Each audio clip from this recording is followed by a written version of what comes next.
Doctor പറഞ്ഞു stage 4 ആണ്, stage 4 ക്യാൻസറാണ്. Stage 4 cancer എന്ന് വെച്ചാൽ ഒന്നും ചെയ്യാനില്ല. അടുത്ത അവിടെയും പോയതെന്താ, ഓക്കെ കാര്യങ്ങളൊക്കെ ഞങ്ങൾ അറിഞ്ഞു. ഇനി എന്താ, ഒരു മെൻ്റലി സപ്പോർട്ട്, എന്തെങ്കിലും ചെയ്യാൻ പറ്റും അല്ലെങ്കിൽ എന്തെങ്കിലും ചെയ്ത് നോക്കാം. പക്ഷെ അതിനുള്ള കുറച്ച് റീസൺസ് ഇപ്പം ഞാൻ നിങ്ങളുടെ അടുത്ത് പറയാം. മാനസികമായിട്ട് ഉമ്മാക്ക് ഈ അസുഖം പുറത്തേക്ക് വന്നാൽ ഉമ്മ എന്താണോ ഉണ്ടാവുക എന്ന് പേടിച്ചില്ലേ, അതിപ്പോൾ നിങ്ങളെല്ലാവരും ചെയ്ത് കാണിച്ചു തന്നല്ലോ. നിങ്ങൾ ഈ പറഞ്ഞ് നടക്കുന്ന ആൾക്കാർ ധൈര്യമുണ്ടെങ്കിൽ, നിങ്ങൾക്ക് ധൈര്യമുണ്ടെങ്കിൽ ആ ഒരു പീഡിയാട്രിക് വാർഡിൽ പോയി കണ്ടു നോക്കാം. എന്നിട്ടും നിങ്ങളെ മനസ്സ് അത്രയും കല്ലായിട്ടുള്ള മനസ്സാണ്, ഇനിയും ബാക്കിയുള്ളവർ ഇങ്ങനെയാണ് മോളെ, നമ്മളിങ്ങനെ പിച്ച് ചീന്തിക്കൊണ്ടിരിക്കും. അത് മോൾക്കും വന്ന സിറ്റുവേഷൻ മാത്രമല്ല, ഇതാണ് എല്ലാ ബ്രസ്റ്റിലായാലും എവിടെയായാലും അങ്ങനെ ഒരു പെയിൻ ഇല്ലാത്തതോ പെയിൻ ഉള്ളതോ അങ്ങനെ എന്ത് കണ്ടാലും ആരെങ്കിലും നിങ്ങളെ വീട്ടിൽ സപ്പോർട്ട് ചെയ്യുന്ന ആൾക്കാരുണ്ടായിരിക്കും. അവരോട് നിങ്ങൾ പറയുക. കാരണം hi all, welcome to Indus talks. Okay, നിങ്ങളെല്ലാവരും വിചാരിച്ചിരിക്കുന്നുണ്ടാവും മുബീന മാമിന് എന്ത് പറ്റി, ഒരു മാസം 1.5 മാസമോളം, എത്ര എനിക്ക് ഡേറ്റ് ഒന്നും ഓർമ്മയില്ല, അത്രയും എത്രയാണോ ദിവസങ്ങൾ അല്ലെങ്കിൽ എത്രയാണോ മാസങ്ങളായിട്ട് ഞാൻ വീഡിയോ ഇടാത്ത. അതിനൊരു മെയിൻ റീസൺ തന്നെയുണ്ട്. ആദ്യം തന്നെ എനിക്ക് ദൈവത്തോട് പ്രാർത്ഥിക്കാനുള്ള ഈ വീഡിയോ എനിക്ക് ഇമോഷണൽ അല്ലാതെ രീതിക്ക് ഈ വീഡിയോ കംപ്ലീറ്റ് ചെയ്യാൻ പറ്റണമെന്നാണ്. കാരണം എനിക്ക് ഒരുപാട് കാര്യങ്ങൾ പറയാനുണ്ട്. നിങ്ങൾ എൻ്റെ ചാനൽ എടുത്ത് നോക്കിയാൽ പ്രൊഫഷണൽ രീതിക്കല്ലാതെ, അതായത് നമ്മൾ എഡ്യൂക്കേഷൻ പരമായിട്ടല്ലാതെ, അതുപോലെ കുട്ടികൾക്ക് ഹെൽപ്പ് ചെയ്യണ രീതിക്കല്ലാതെ എൻ്റെ ചാനലിൽ ഇതുവരെ ഒരു വീഡിയോസും വന്നിട്ടില്ല. ഓക്കെ, ഇത് തികച്ചും എൻ്റെ പേഴ്സണലായിട്ടുള്ള ഒരു കാര്യമാണ്. അപ്പോൾ പേഴ്സണലാക്കി വെക്കാൻ തന്നെയാണ് എനിക്കാഗ്രഹം. അതുകൊണ്ടാണ് ഇത്രയും വർഷം എൻ്റെ പേഴ്സണൽ കാര്യങ്ങൾ ഒന്നും ഞാൻ പുറം ലോകത്തോട് പറയാതെയും, പിന്നെ അതുപോലെ തന്നെ ഇത്രയും ഇപ്പോൾ 3 വർഷമായിട്ട് എനിക്ക് ചാനലുണ്ട്, എന്നിട്ട് പോലും ഞാൻ പറയാൻ ആഗ്രഹിക്കണില്ല. എനിക്ക് താല്പര്യമില്ല എൻ്റെ പേഴ്സണൽ ലൈഫ് ഒരാൾക്ക് മുന്നിൽ ഇട്ട് കൊടുക്കാൻ എനിക്ക് താല്പര്യമില്ല. പക്ഷേ ഇപ്പോഴത്തെ ഒരു സിറ്റുവേഷൻ വേറെ അല്ല. ഇനി ഞാൻ എല്ലാം മറച്ചു വെക്കണോണ്ടോ ഇതിലും എനിക്ക് കംപ്ലീറ്റ് ആയിട്ടൊന്നും പറയാൻ പറ്റില്ല. എനിക്ക് പറ്റണ കാര്യങ്ങൾ ഞാൻ ഇതിൽ പറയും. പിന്നെ അതുപോലെ തന്നെ എനിക്ക് ഇനി ഇത് പറയാണ്ടിരിക്കണേൽ എനിക്കൊരർത്ഥമല്ല. പിന്നെ ഞാൻ എന്തുകൊണ്ട് മുബീന മാം 1 മന്തായിട്ട് ഒരു വീഡിയോസ് ചെയ്യണില്ല, എൻ്റെ പ്രൊഫഷനെയും കൂടി ബാധിക്കണ രീതിക്കാണ്. മീൻസ് മുബീന മാമിൻ്റെ ഒരു വിവരം ഇല്ലല്ലോ. അതിനുള്ള ഒരു ചോദ്യം നിങ്ങളെടുത്ത് പറയേണ്ട, എൻ്റെ സ്റ്റുഡൻസിൻ്റെ അടുത്തും എൻ്റെ ആൾക്കാരുടെ അടുത്തും പറയേണ്ട ഒരു കടമ എനിക്കുണ്ട്. എന്ന് വെച്ചിട്ട് ഇതോടുകൂടിയൊന്നും ലൈഫ് എൻ്റെ അവിടെ ഇല്ല എന്ന് എനിക്കറിയാം. തിരിച്ച് ബാക്ക് ടു നോർമൽ ആവും. ബാക്ക് ടു നോർമൽ ആവാൻ കുറച്ച് സമയങ്ങളും കാര്യങ്ങളും വേണം. ഓക്കെ, അപ്പോൾ എന്താ കേസ് എന്ന് വെച്ചാൽ നിങ്ങൾ തംബ്നെയിൽ കണ്ടല്ലോ. തംബ്നെയിൽ എന്താ ഇടാൻ പോണെന്ന് ഈ വീഡിയോ എടുത്തു കഴിഞ്ഞിട്ടേ ഞാനും എല്ലാവരും ഡിസൈഡ് ചെയ്യുള്ളൂ. പക്ഷേ ഓക്കെ, എന്തായാലും ഒരു ക്യാൻസർ റിലേറ്റഡ് ആയിട്ട് നിങ്ങളിപ്പോൾ ഒരു തംബ്നെയിൽ കണ്ടിട്ടുണ്ടാവും. അതെ, ക്യാൻസർ റിലേറ്റഡ് എന്ന് വെച്ചാൽ അത്രയും വലിയൊരു അത്രയൊരു ക്രൂഷ്യൽ സിറ്റുവേഷനിലാണ് ഉള്ളത്. ഇപ്പോഴും ഓവർകം ചെയ്തിട്ടൊന്നുമില്ല. ഒരു 1.5 മാസമായിട്ട് ഞങ്ങൾ ഞാനും എൻ്റെ ഇത്തയും, മീൻസ് എൻ്റെ ഹസ്ബൻഡും ഇത്താടെ ഹസ്ബൻഡും എൻ്റെ വേറെ കുറച്ച് അടുത്ത റിലേറ്റീവ്സും മാമന്മാരും ഒക്കെ ഞങ്ങൾ ഫൈറ്റ് ചെയ്തുകൊണ്ടിരിക്കുകയാണ്. ഇപ്പോഴും ഞങ്ങൾ ഫൈറ്റ് ചെയ്തുകൊണ്ടിരിക്കുകയാണ്. ഒന്നും എവിടെയും എത്തിയിട്ടില്ല. അപ്പോൾ എന്താണ് കാര്യം എന്ന് വെച്ചാൽ ഒന്നുമില്ല, എൻ്റെ ഉമ്മാക്ക് ഒരു വയറുവേദനയും ഒരു ഛർദി, അതായത് നമ്മൾ മെഡിക്കൽ ടേംസിൽ പറയുന്ന ഒരു അബ്ഡമിനൽ പെയിനും വോമിറ്റിംഗ് ആയിട്ടാണ് ഒരു മീൻസ് ഈ 1 മന്തിൻ്റെ മുന്നേ ഒരു 1 വീക്ക് അങ്ങനെ ആയിട്ടാണ് ഒരു കാഷ്വലി ഉണ്ടാവണ പോലെ ആയപ്പോൾ ആദ്യം തന്നെ നമ്മളൊരു കാഷ്വാലിറ്റി മീൻസ് ഒരു അടുത്തുള്ള ഹോസ്പിറ്റലിൽ കൊണ്ടുപോയി. അപ്പോൾ ഞാൻ ഉമ്മയുടെ അടുത്തുണ്ടായിരുന്നില്ല, ഇത്തയും ഉമ്മയുടെ അനിയത്തിയും ഒക്കെയാണ് ഉണ്ടായിരുന്നത്. അവർ കൊണ്ടുപോയപ്പോൾ നോർമൽ വോമിറ്റിംഗ് ആണ്, കുഴപ്പമൊന്നുമില്ല, ട്രിപ്പ് ഇട്ടു, ഇഞ്ചക്ഷനൊക്കെ അടിച്ച് പോന്നു. അത് കഴിഞ്ഞിട്ട് പിന്നെയും വോമിറ്റിംഗ് മാറുന്നില്ല. അപ്പോൾ വീണ്ടും എൻ്റെ ഉമ്മയുടെ അനിയത്തിയുടെ വീട്ടിലായിരുന്നു അപ്പോൾ ഉമ്മ ഉണ്ടായിരുന്നു. അപ്പോൾ എൻ്റെ ഉമ്മയുടെ വീട്ടിലേക്ക് വന്നിട്ട് മാമാമാരായിട്ട് ഉമ്മ ഹോസ്പിറ്റലിൽ പോയപ്പോൾ അവർ പറഞ്ഞ് ചെറുതായിട്ടൊരു UTI ഉണ്ട്. UTI എന്ന് വെച്ചാൽ യൂറിനറി ട്രാക്ക് ഇൻഫെക്ഷൻ, അതായത് ജസ്റ്റ് യൂറിനിലൊരു ഇൻഫെക്ഷൻ ഉണ്ട്, അത് കാരണം നമുക്കൊന്ന് അഡ്മിറ്റ് ചെയ്യാം, അതുകൊണ്ടാണ് ഈ ഛർദി മാറാത്തതെന്ന് പറഞ്ഞു. ഓക്കെ, അപ്പോൾ അവർ വിചാരിച്ച പോലെ അവർ പറഞ്ഞ പോലെ നമ്മൾ അഡ്മിറ്റ് ചെയ്തു. കാര്യങ്ങളൊക്കെ ഞാൻ ഇവിടെ നിന്നൊന്നും അറിയണുണ്ട്, അപ്പോൾ ഞാൻ അതിന് വേണ്ടി കാര്യങ്ങൾ ചെയ്യുന്നുണ്ട്. അപ്പോൾ അഡ്മിറ്റ് ചെയ്തപ്പോൾ നമുക്ക് നോർമലി ടെൻഷൻസ് ഉണ്ടാകും, പക്ഷേ ഛർദിയല്ല, കുഴപ്പമില്ല. പിന്നെ 2 ദിവസം കഴിഞ്ഞിട്ട് വേദനയുടെ മരുന്ന്, എല്ലാ മരുന്നുകളും കൊടുത്തിട്ടും വയറുവേദന മാറണില്ല അമ്മക്ക്. വയറുവേദന എന്ന് വെച്ചാൽ റൈറ്റ് അപ്പർ ക്വാഡ്രൻറ്റിലാണ് ഉമ്മക്ക് പെയിൻ ഉള്ളത്. ആ പെയിന് മാറാണ്ടായപ്പോൾ ഡോക്ടർ വെറുതെ നമുക്ക് വെറുതെ ഒരു സ്കാനിങ് ചെയ്ത് നോക്കാമെന്ന് പറഞ്ഞു. അങ്ങനെ സ്കാനിങ് ചെയ്ത് നോക്കിയപ്പോൾ അതിന് മുന്നായിട്ട് റിസൾട്ട് വന്നപ്പോൾ തന്നെ ഞാൻ എൻ്റെ ഇത്താട് പറഞ്ഞു എനിക്ക് റിസൾട്ട് അയക്കണം. ഞാൻ വലിയ ഡോക്ടറായിട്ടൊന്നുമല്ല, റിസൾട്ട് എനിക്ക് അയക്കണം എന്നാണ്. അപ്പോൾ റിസൾട്ട് കണ്ടപ്പോൾ തന്നെ എനിക്ക് ഒരു മെൻ്റലി ഷോക്കുണ്ട്. സംഭവം എനിക്ക് എന്താണെന്നൊന്നും അറിയില്ല. All other system normal, liver enlarged like 19 എത്രയെന്ന് എനിക്ക് ഓർമ്മയില്ല, 90 മില്ലിമീറ്ററോ സെൻറ്റിമീറ്ററോ എനിക്ക് ഓർമ്മയില്ല ആ ഒരു ഇത്. പിന്നെ അതുപോലെ തന്നെ ഹൈപ്പർ എട്രോമിക് ബിനൈൻ എന്നല്ല, കുറച്ചധികം ലീഷൻസ് ലിവറിൽ കാണിക്കുന്നുണ്ട്. അതുകൊണ്ട് അടിയിൽ കൊടുത്തുള്ളത് നിങ്ങൾക്ക് വേണമെങ്കിൽ എന്താക്കാം, ഒരു CT റെക്കമെൻഡ് ചെയ്യുന്നുണ്ട്. അത് കണ്ടപ്പോൾ തന്നെ എനിക്ക് ഭയങ്കര ഷോക്കായി. എന്താ ഇപ്പോൾ ബാക്കി സിസ്റ്റത്തിനും കുഴപ്പമില്ല, ലിവറിൽ എന്താ ഇങ്ങനെ എന്നുള്ള ഒരു റീസൺ. അത് നമ്മൾ തൊട്ടടുത്തുള്ള ഒരു ഹോസ്പിറ്റലാണ് കാണിച്ചത്. അങ്ങനെ മറ്റേ അവിടുത്തെ ഫിസിഷ്യൻ, അതൊരു സാധാരണ ഫിസിഷ്യനാണ്, ആൾ വന്നിട്ട് പറഞ്ഞു ഇങ്ങനെ ഒരു ഇത് കാണുന്നുണ്ട്, ഇത് എന്തിൻ്റെയോ ആണെന്നൊരു ഡൗട്ടുണ്ട്. അപ്പോൾ ഇത്താണ് അത് കേൾക്കണത്, എന്തിൻ്റെയോ ആണെന്നൊരു ഡൗട്ട് ഉണ്ടെന്ന്. അപ്പോൾ ഭയങ്കര ഷോക്കായിട്ടാണ് എനിക്ക് വിളിക്കണത്. ഇങ്ങനെ ഡോക്ടർ പറയുന്നുണ്ടല്ലോ. അപ്പോൾ ഞാൻ ഇത്താട് പറഞ്ഞു നീ എന്താ അങ്ങനെയൊക്കെ പറയണത്, ഡോക്ടർ തെറ്റി പറഞ്ഞതാണ്. കാരണം ഒന്നുമല്ല, നമ്മൾ അതിൽക്കൊന്ന് ആ ഒരു ക്യാൻസർ ഉള്ള ഒരു ലെവലിലേക്കൊന്നും എത്താറായിട്ടില്ല. കാരണം എന്ന് പറയുന്നത് ഇത് ബയോപ്സി എടുക്കണം, ബയോപ്സിയുടെ റിസൾട്ട് വരണം, അത് ബിനൈൻ ആണോ മാലിഗ്നൻ്റ് ആണോ, അങ്ങനെ കുറച്ച് കാര്യങ്ങളൊക്കെ അറിയണം. ഇതൊക്കെ അറിഞ്ഞിട്ടാണ് നമ്മൾ ഈ ഒരു രോഗം എന്നൊക്കെ ഡിസൈഡ് ചെയ്യുക. ജസ്റ്റ് ഒരു അൾട്രാസൗണ്ട് എടുക്കുമ്പോൾ അൾട്രാസൗണ്ടിൽ പലതും കാണിക്കണം. ബബിൾസ് ഉള്ളത് മറ്റേ വേറെ ഒന്ന് കാണിക്കും, ചെറിയൊരു കുമിളകളായിരിക്കും, അത് വേറെ രീതിക്കൊക്കെ കാണിക്കും. ഈ അൾട്രാസൗണ്ടിനൊന്നും വിശ്വസിക്കേണ്ട എന്നിട്ട്. പക്ഷേ ഞാനിവിടെ ഓൾറെഡി ഡൗൺ ആയി. അപ്പോൾ അത് കേട്ടപ്പോൾ തന്നെ നമ്മൾ എല്ലാവരും ഡൗൺ ആയി. പക്ഷേ നമുക്ക് എല്ലാവരും തന്നെ ബാക്കി നമ്മൾ മെഡിക്കൽ രീതിക്ക് അറിയണ എല്ലാവർക്കും അയച്ചു കൊടുത്തപ്പോൾ പറഞ്ഞ് നിനക്ക് ഇത് അൾട്രാസൗണ്ട് അല്ലേ, നിങ്ങൾ എന്തിനാണ് ടെൻഷൻ അടിക്കുന്നത്, അതിൽക്കൊന്നും എത്താനായിട്ടില്ല. അങ്ങനത്തെ ഒരു ലെവല് നമ്മൾ എത്തിപ്പെട്ടു. ഓക്കെ, അപ്പോൾ തന്നെ ഞാൻ പറഞ്ഞു CT എടുക്കുക, നമുക്ക് ഇപ്പം തന്നെ CT എടുക്കാൻ പറ്റുമെങ്കിൽ ഇപ്പം തന്നെ CT എടുക്കണം എന്നാണ്. അങ്ങനെ അന്ന് നൈറ്റ് തന്നെ CT എടുക്കാനുള്ള എല്ലാ കാര്യങ്ങളും ചെയ്തു. പക്ഷേ CTയുടെ റിസൾട്ട് വരാൻ വെയിറ്റ് ചെയ്യാൻ എനിക്ക് പറ്റില്ലായിരുന്നു. കാരണം ഞാൻ UAE-ലാണുള്ളത്, ഞാൻ കംപ്ലീറ്റ്ലി ഔട്ടാണ്, മെൻ്റലി പോയി. അപ്പം മുതൽ ഞാൻ ഫുഡോ വെള്ളമോ പറ്റില്ല, അങ്ങനത്തെ ഒരു അവസ്ഥയാണ്. അപ്പോൾ എനിക്കിവിടെ നിൽക്കാൻ പറ്റില്ല. എനിക്ക് സഡൻലി എൻ്റെ ഉമ്മാനെ കാണണം എന്ന് വെച്ചാൽ ഒന്നുമല്ല, ഞാനും എൻ്റെ ഇത്താന്ന് പറയണത് ഞങ്ങളെ മെയിൻ എന്ന് പറഞ്ഞാൽ ഞങ്ങൾ ജീവിക്കണത്, എൻ്റെ ഫസ്റ്റ് മോട്ടീവ് ഞങ്ങൾ ഉമ്മയാണ്, ഉമ്മ തന്നെയാണ്. അതേ ഞാൻ ഓപ്പണായിട്ട് പറയും, എൻ്റെ ഉമ്മാക്ക് വേണ്ടിയിട്ടാണ് ഞാൻ ഇന്ന് ഇവിടം വരെ എത്തിയുള്ളത്. അപ്പോൾ അതുകൊണ്ട് ഞങ്ങൾ ജീവിക്കണ ഒരു മോട്ടീവ് എന്ന് പറയുന്നത് ഞങ്ങൾ ഉമ്മ തന്നെയാണ്. അപ്പോൾ എന്നിട്ട് എനിക്ക് ഫുള്ളി പറയാൻ പറ്റണില്ല, പക്ഷെ എന്നാലും ഞാൻ വീഡിയോ കംപ്ലീറ്റ് ചെയ്യും.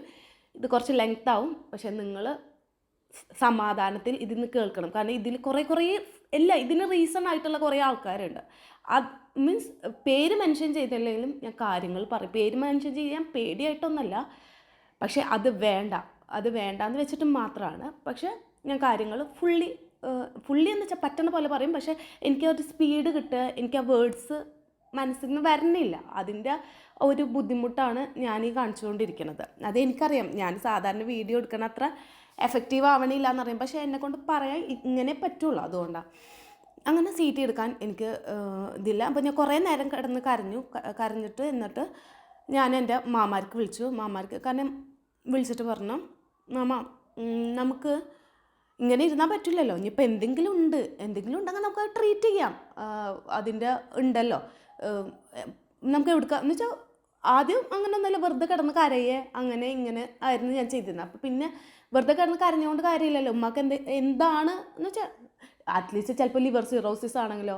അപ്പം നമ്മൾ അങ്ങനെയൊക്കെ മനസ്സിലാക്കി, ലിവർ സിറോസിസ്, ഫാറ്റി ലിവർ, അങ്ങനെ എന്തെങ്കിലും പ്രശ്നം ഉണ്ടെങ്കിൽ ലിവർ മാറ്റി വെക്കാൻ, ലിവർ കൊടുക്കാൻ റെഡി ആയിട്ടാണ് ഞാൻ വരുന്നത്. എൻ്റെ ലിവർ കുഴപ്പമില്ലെങ്കിൽ ലിവർ ഗ്രോ ചെയ്യണമല്ലേ, അപ്പോൾ എൻ്റെ ലിവർ ഉമ്മക്ക് കൊടുക്കാൻ വേണ്ടി റെഡി ആയിട്ടാണ് ഞാൻ നാട്ടിലേക്ക് വരുന്നത്. ആ ഒരു മൈൻഡ് സെറ്റ് എന്ന് വെച്ചാൽ ഫാറ്റി ലിവർ സിറോസിസ്, ഇനിയിപ്പോൾ ഈ ക്യാൻസർ ആണെങ്കിൽ തന്നെ ഫസ്റ്റ് എന്തെങ്കിലും ഒരു പ്രൈമർ, ഇതാണ് ഇങ്ങനെ വിചാരിച്ചിട്ടാണ് വരുന്നത്. നേരെ ഞങ്ങൾ വന്നത്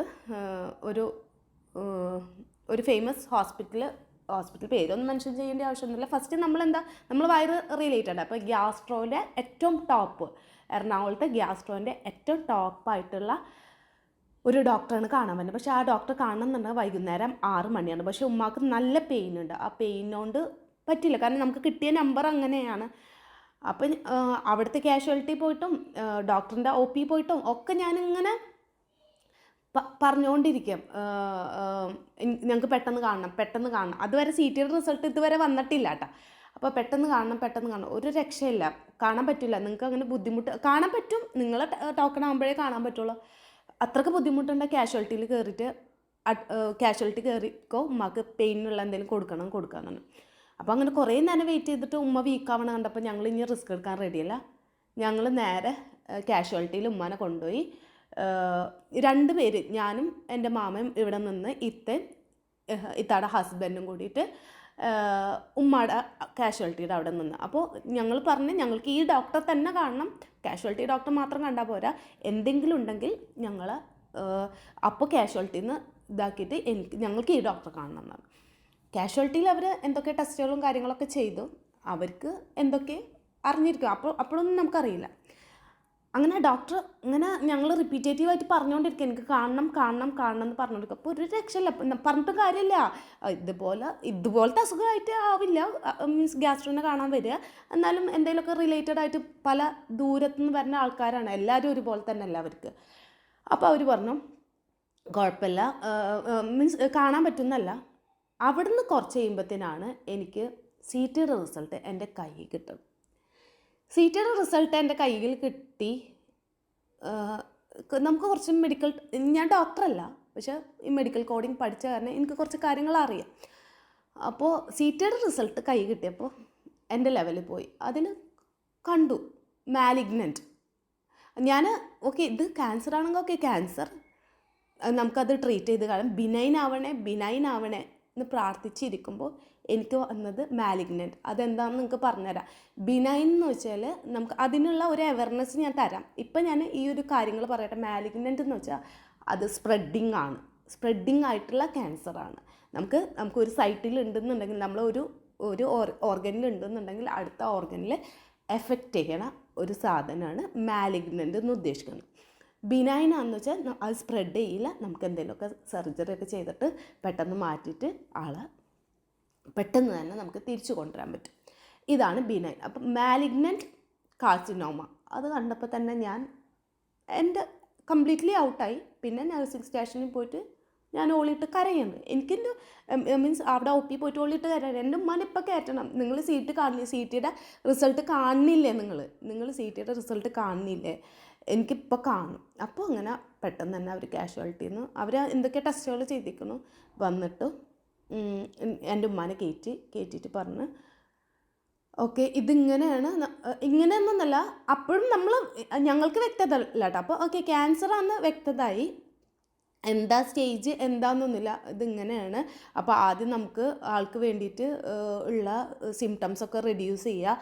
അപ്പോൾ എന്നിട്ട് നമുക്ക് ഇവിടെ കിടത്തിയിട്ട് ഒന്ന് സിംറ്റംസ് റെഡ്യൂസ് ചെയ്തിട്ട് വേണമെങ്കിൽ നമുക്ക് ബയോപ്സിക്കൊക്കെ അയക്കാം എന്നുള്ളൊരു രീതിക്കാണ് പറഞ്ഞത്.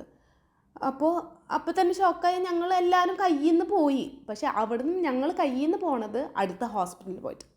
അടുത്ത ഹോസ്പിറ്റലിൻ്റെ പേര് ഞാൻ മെൻഷൻ ചെയ്യണമെന്നില്ല.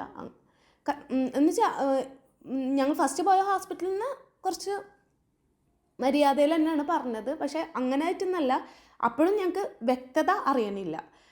അങ്ങനെ അപ്പം തന്നെ രണ്ടാമത്തെ ഹോസ്പിറ്റലായിട്ട് ഏറ്റവും ഫേമസ് ആയിട്ടുള്ള എറണാകുളത്തെ രണ്ടാമത്തെ ഹോസ്പിറ്റലിൽ ഞങ്ങൾ അപ്പം തന്നെ പോയിട്ട് അവിടുന്ന് ഡിസ്ചാർജ് ചെയ്ത കാരണം ഇനി നമുക്കറിയാം, ഇനി നമുക്ക് പോകേണ്ടത് ഓൺകോളജി വിഭാഗത്തിലാണ്. ക്യാൻസർ പരമായിട്ടുള്ള മനസ്സിലായി ഉമ്മാക്ക് ലിവർ സിറോസിസോ ഫാറ്റി ലിവറോ അങ്ങനെയൊക്കെ നമ്മൾ എക്സ്പെക്റ്റ് ചെയ്ത അങ്ങനത്തെ സംഭവങ്ങളല്ല, ഉമ്മാക്ക് ക്യാൻസർ ആണ് എന്ന് ഞങ്ങൾക്ക് മനസ്സിലായി.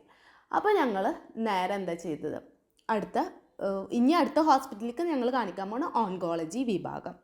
ആ ഡോക്ടറെ അടുത്തേക്ക് ഞാൻ ഉമ്മാനെ കൊണ്ടുപോകുമ്പോൾ എൻ്റെ ഉമ്മാൾക്ക് ഞാൻ കൊടുത്തൊരു വാക്ക് എന്താണ്, ഉമ്മ ഒന്നുമില്ല, നമുക്ക് ഈ ഒരു ബോർഡ് കണ്ടിട്ട് വിഷമിക്കാനില്ല, കാരണം നമുക്ക് എന്തെങ്കിലും ഉണ്ടോ എന്ന് അറിയാൻ വേണ്ടിയിട്ട് മാത്രം ആ ഒരു വാക്ക് കൊടുത്തിട്ടാണ് ഞാൻ ഉമ്മാനെ കൊണ്ടുപോയിട്ട്. അപ്പോഴും എനിക്ക് എന്ന് വെച്ചാൽ എന്തുകൊണ്ടാണ് നമുക്കൊരു ബയോപ്സിയുടെ റിസൾട്ടും കൂടി ഇല്ലാതെ ഒരു സീറ്റിൽ നിന്ന് ഇത്, കാരണം ബയോപ്സിയുടെ റിസൾട്ടിലാണ് ഇത് ക്യാൻസർ ആണോ അല്ലേ, നമ്മളൊരു ബയോപ്സി എടുത്തിട്ടില്ല, ഒന്നുമില്ലാതെ സി ടിയുടെ റിസൾട്ടിൽ നിന്ന് നമുക്കിത് സ്പ്രെഡിങ് ആണെന്ന് അറിയാൻ കാരണം എന്തുകൊണ്ടാണെന്ന് വെച്ചാൽ ലിവറിൻ്റെ എടുത്ത് കഴിഞ്ഞിട്ടുണ്ടെങ്കിൽ നമുക്ക് ലിവറിൻ്റെ എടുത്ത് മീൻസ് കഴിഞ്ഞാൽ നമുക്ക് ഏകദേശം 90% കൺഫേം ആക്കാൻ പറ്റും ഇത് സ്പ്രെഡിങ് ആയിട്ടുള്ള ഒരു ക്യാൻസർ ആണോ എന്നുള്ളത്. ഓക്കെ, അതിൽ ആണ്. അപ്പോൾ എൻ്റെ ചിന്ത എനിക്കും പോയി തുടങ്ങി. Primary site liver of course നമുക്ക് സെക്കൻഡറി സൈറ്റ് ആവുക, അതായത് നമുക്ക് ലിവറല്ല ഇതിന് റീസൺ, ഇത് വേറൊരു സ്ഥലത്തുനിന്ന് വന്നുള്ള ക്യാൻസറാണ്. അത് ഏതാ സ്ഥലം എന്ന് അന്വേഷിച്ചുകൊണ്ടിരിക്കുകയാണ് ഞാൻ. അങ്ങനെ ഓൺകോളജി വിഭാഗത്തിൽ പോയി ഞാൻ എൻ്റെ കുറച്ച് കൺസേൺസൊക്കെ ഡോക്ടറെ അടുത്ത് പറഞ്ഞു, ഡോക്ടർ ഇത് ലിവർ സെക്കൻഡറി സൈറ്റ് അല്ലേ വരുന്നത്, അതായത് രണ്ടാമത്തെ സൈറ്റ്. അപ്പോൾ രണ്ടോ മൂന്നോ അതല്ല, പ്രൈമറി വേറെ ആയിരിക്കും. എന്താണ് പ്രൈമറി സൈറ്റ്, എൻ്റെ ഉമ്മക്ക് എന്താണ് എന്ന് പറഞ്ഞു. അപ്പോഴാണ് ആ മൊമെൻ്റ് എനിക്ക് എക്സ്പ്ലെയിൻ ചെയ്യാൻ പറ്റില്ല. അപ്പോഴാണ് ഡോക്ടർ പറഞ്ഞു, മോൾ എണീറ്റ് പോയിട്ട് ഉമ്മയുടെ ബ്രസ്റ്റ് ഒന്ന് തൊട്ട് നോക്കാൻ. ആ ബ്രസ്റ്റ് ഞാൻ തൊട്ട് നോക്കുമ്പോൾ അത് ഇപ്പോഴും ഞാൻ ഷിവർ ചെയ്തുകൊണ്ടിരിക്കുകയാണ്. ഞാൻ ഇമോഷണലായി പോവാതിരിക്കാൻ വേണ്ടിയിട്ടാണ്. ആ ബ്രസ്റ്റ് ഞാൻ തൊട്ട് നോക്കുമ്പോൾ ഞാൻ കണ്ടതെന്നല്ല ഞാൻ തൊട്ട് നോക്കുമ്പോൾ സഹിക്കാൻ പറ്റാത്തതായിരുന്നു. എന്ന് വെച്ചാൽ അത്രയും വലിയ ലംസ് എന്ന് വെച്ചാൽ വലിയ ഒരു ബ്രസ്റ്റിൻ്റെ ഹാഫോളം വരുന്ന ഒരു ലംബ്, അതിൻ്റെ അടിക്കായിട്ട് ചെറിയ ലംബുകൾ. ഇനി എന്തിനാണ് നമുക്കൊരു ബയോപ്സിയുടെ ആവശ്യം, നിങ്ങൾ ആലോചിച്ച് നോക്ക്. ഇനി നമുക്കൊരു ബയോപ്സിയുടെ ആവശ്യം വേണോ? ഇനി എന്തെങ്കിലും ചെയ്യാനുണ്ടോ? അത് കഴിഞ്ഞിട്ട് ഉമ്മാനെ പുറത്താക്കി. അപ്പം ഞാൻ ഉമ്മാട് ചോദിക്കും, അവിടെ വെച്ചിട്ട് ഞാൻ ദേഷ്യപ്പെട്ടിട്ട് ചോദിക്കണം, ഉമ്മ എന്തുകൊണ്ട് നിങ്ങൾ ഞങ്ങളടുത്ത് ഇത് പറഞ്ഞില്ല, എന്താണ് റീസൺ, ഉമ്മ പറയാതിരുന്നതിൻ്റെ റീസൺ. അപ്പോൾ ഡോക്ടർ പറഞ്ഞു, ഉമ്മയുടെ അടുത്തൊന്നും ചോദിക്കണ്ട, ഒന്നും പറയണ്ട, ദേഷ്യപ്പെടല്ലേ എന്ന് പറഞ്ഞു. അപ്പോൾ എന്നിട്ട് ഉമ്മാനെ പുറത്തേക്കാക്കിയിട്ട് ഞാൻ ചോദിക്കണം, ഡോക്ടർ പിന്നെ ഇനി ചോദിക്കാനുള്ള ഏതാണ് സ്റ്റേജ്, ഫസ്റ്റ് സ്റ്റേജ് അല്ലേ ഡോക്ടർ? അപ്പോൾ ഡോക്ടർ മറുപടി കേട്ടപ്പോൾ ഡോക്ടർ പറഞ്ഞു, സ്റ്റേജ് 4 ആണ്, സ്റ്റേജ് 4 ക്യാൻസറാണ്. സ്റ്റേജ് 4 ക്യാൻസർ എന്ന് വെച്ചാൽ ഒന്നും ചെയ്യാനില്ല, നിങ്ങളിനി ഒന്നും ചെയ്യാനില്ല, ആ സ്റ്റേജൊക്കെ കഴിഞ്ഞ് പോയി. ഗോ ഫോർ പാലിയേറ്റീവ് എന്ന് ഉദ്ദേശിക്കുന്നത് എന്താ, വേദന സംഹാരികൾ കൊടുത്തിട്ട് അവരെ എത്ര നാൾ അവരെ മുന്നോട്ട് കൊണ്ടുപോകാൻ പറ്റുമോ എന്ന് നോക്കാം, അതാണ് ഡോക്ടർ പറഞ്ഞത്. സ്റ്റേജ് 4 എന്ന് കേട്ടോടുകൂടി അവിടുന്ന് എൻ്റെ ലെവല് പോയി. എൻ്റെന്നറിയില്ല, എൻ്റെ ഇത്താടത്, എൻ്റെ ഒരു മാമ, അളിയൻ, ഞങ്ങൾ 4 പേര്.